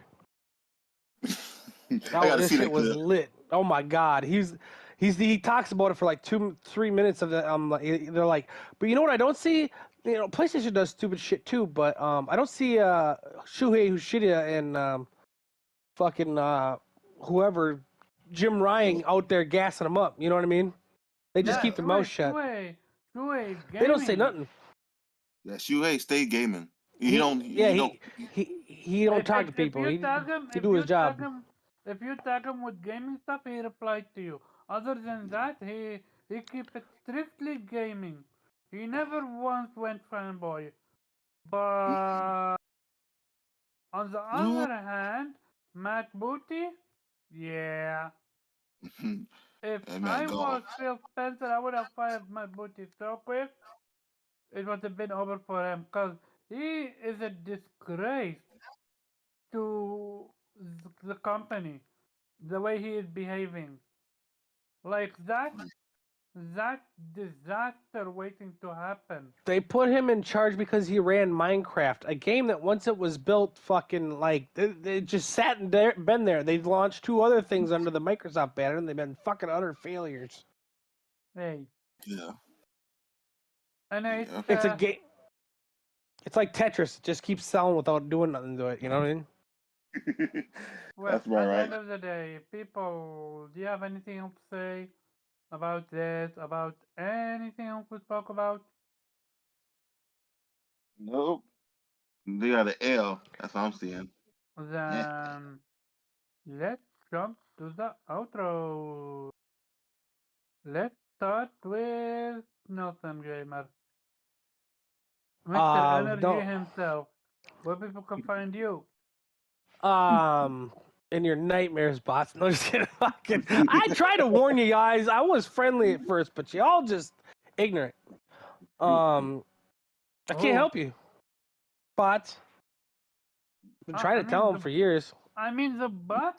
They listen to this. I listen to their stupid shit, so I know what they're gonna talk about the next day. What the new direction is.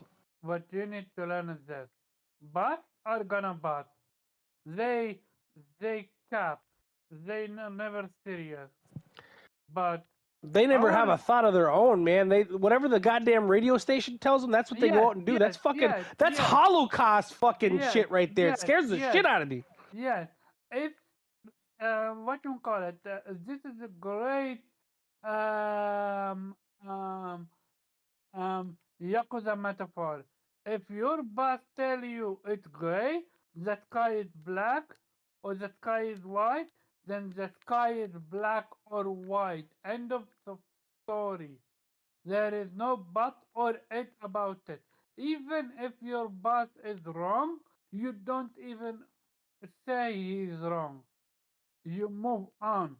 That is what they live by. They live by the sword, and they dying by the sword. They have zero, and I truly repeat it, zero conviction themselves, zero personality themselves. They move what their overlord tells them to do. And at the end of the day, what's been happening this year? I mean, today, everyone is blaming Microsoft. Everyone is saying, oh, Phil Spencer this, Phil Spencer that, they lied with this, they lied with that. They've been lying this whole damn time. Yeah, It's just but another day, man. no, It's no, just no, I don't no, know. I've come no, accustomed to it. no, no, no, no, no, no, no, no.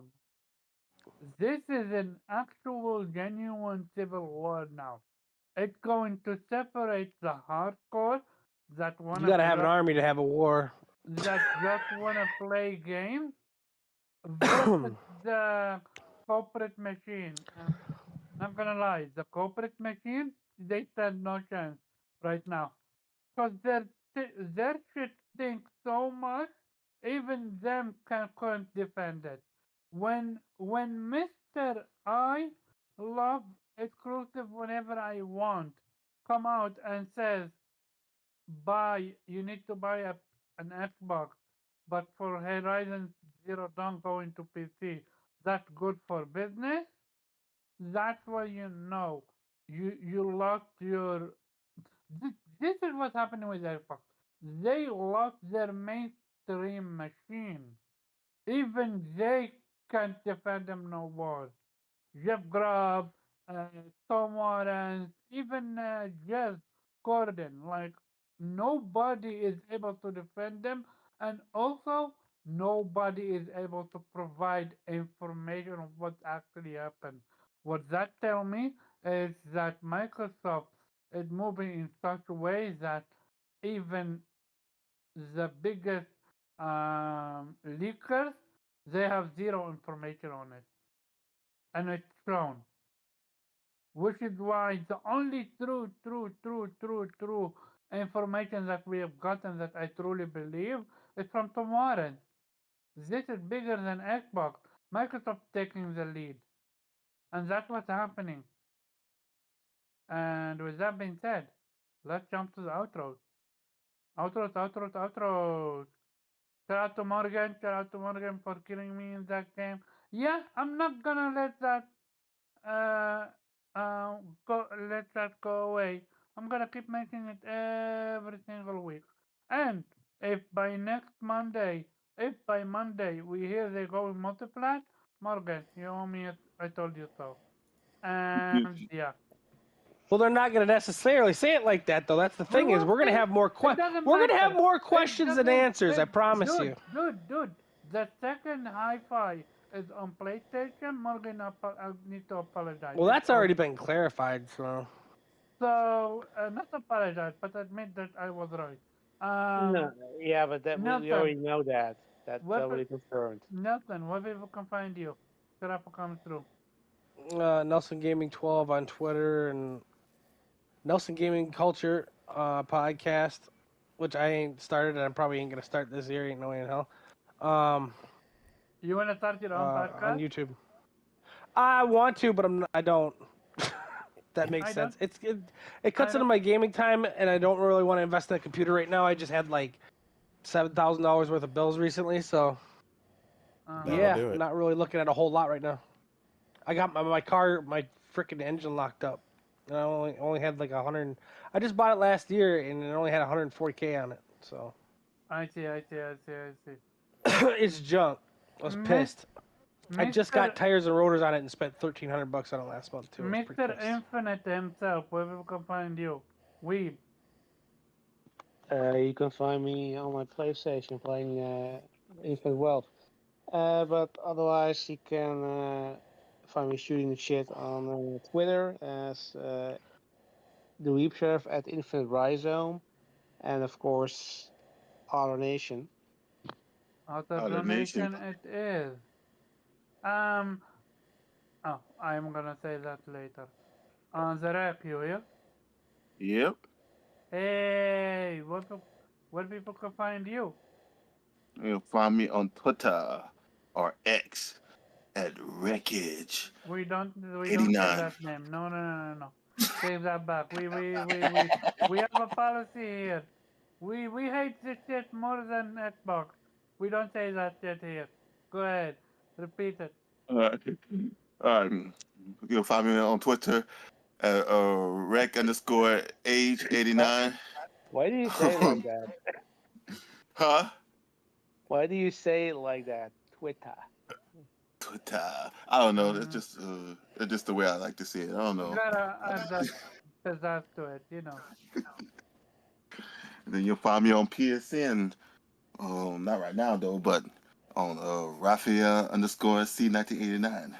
I see, I And see, that'll I be see. it. Um, and hey, shut up for you for coming through. Through your internet, too bad it now show me why sometimes you absolutely can't show up. That shit was atrocious. But as always, shut up for you for hosting where people can find you. Yeah, fun fact, I think it was more OBS than anything.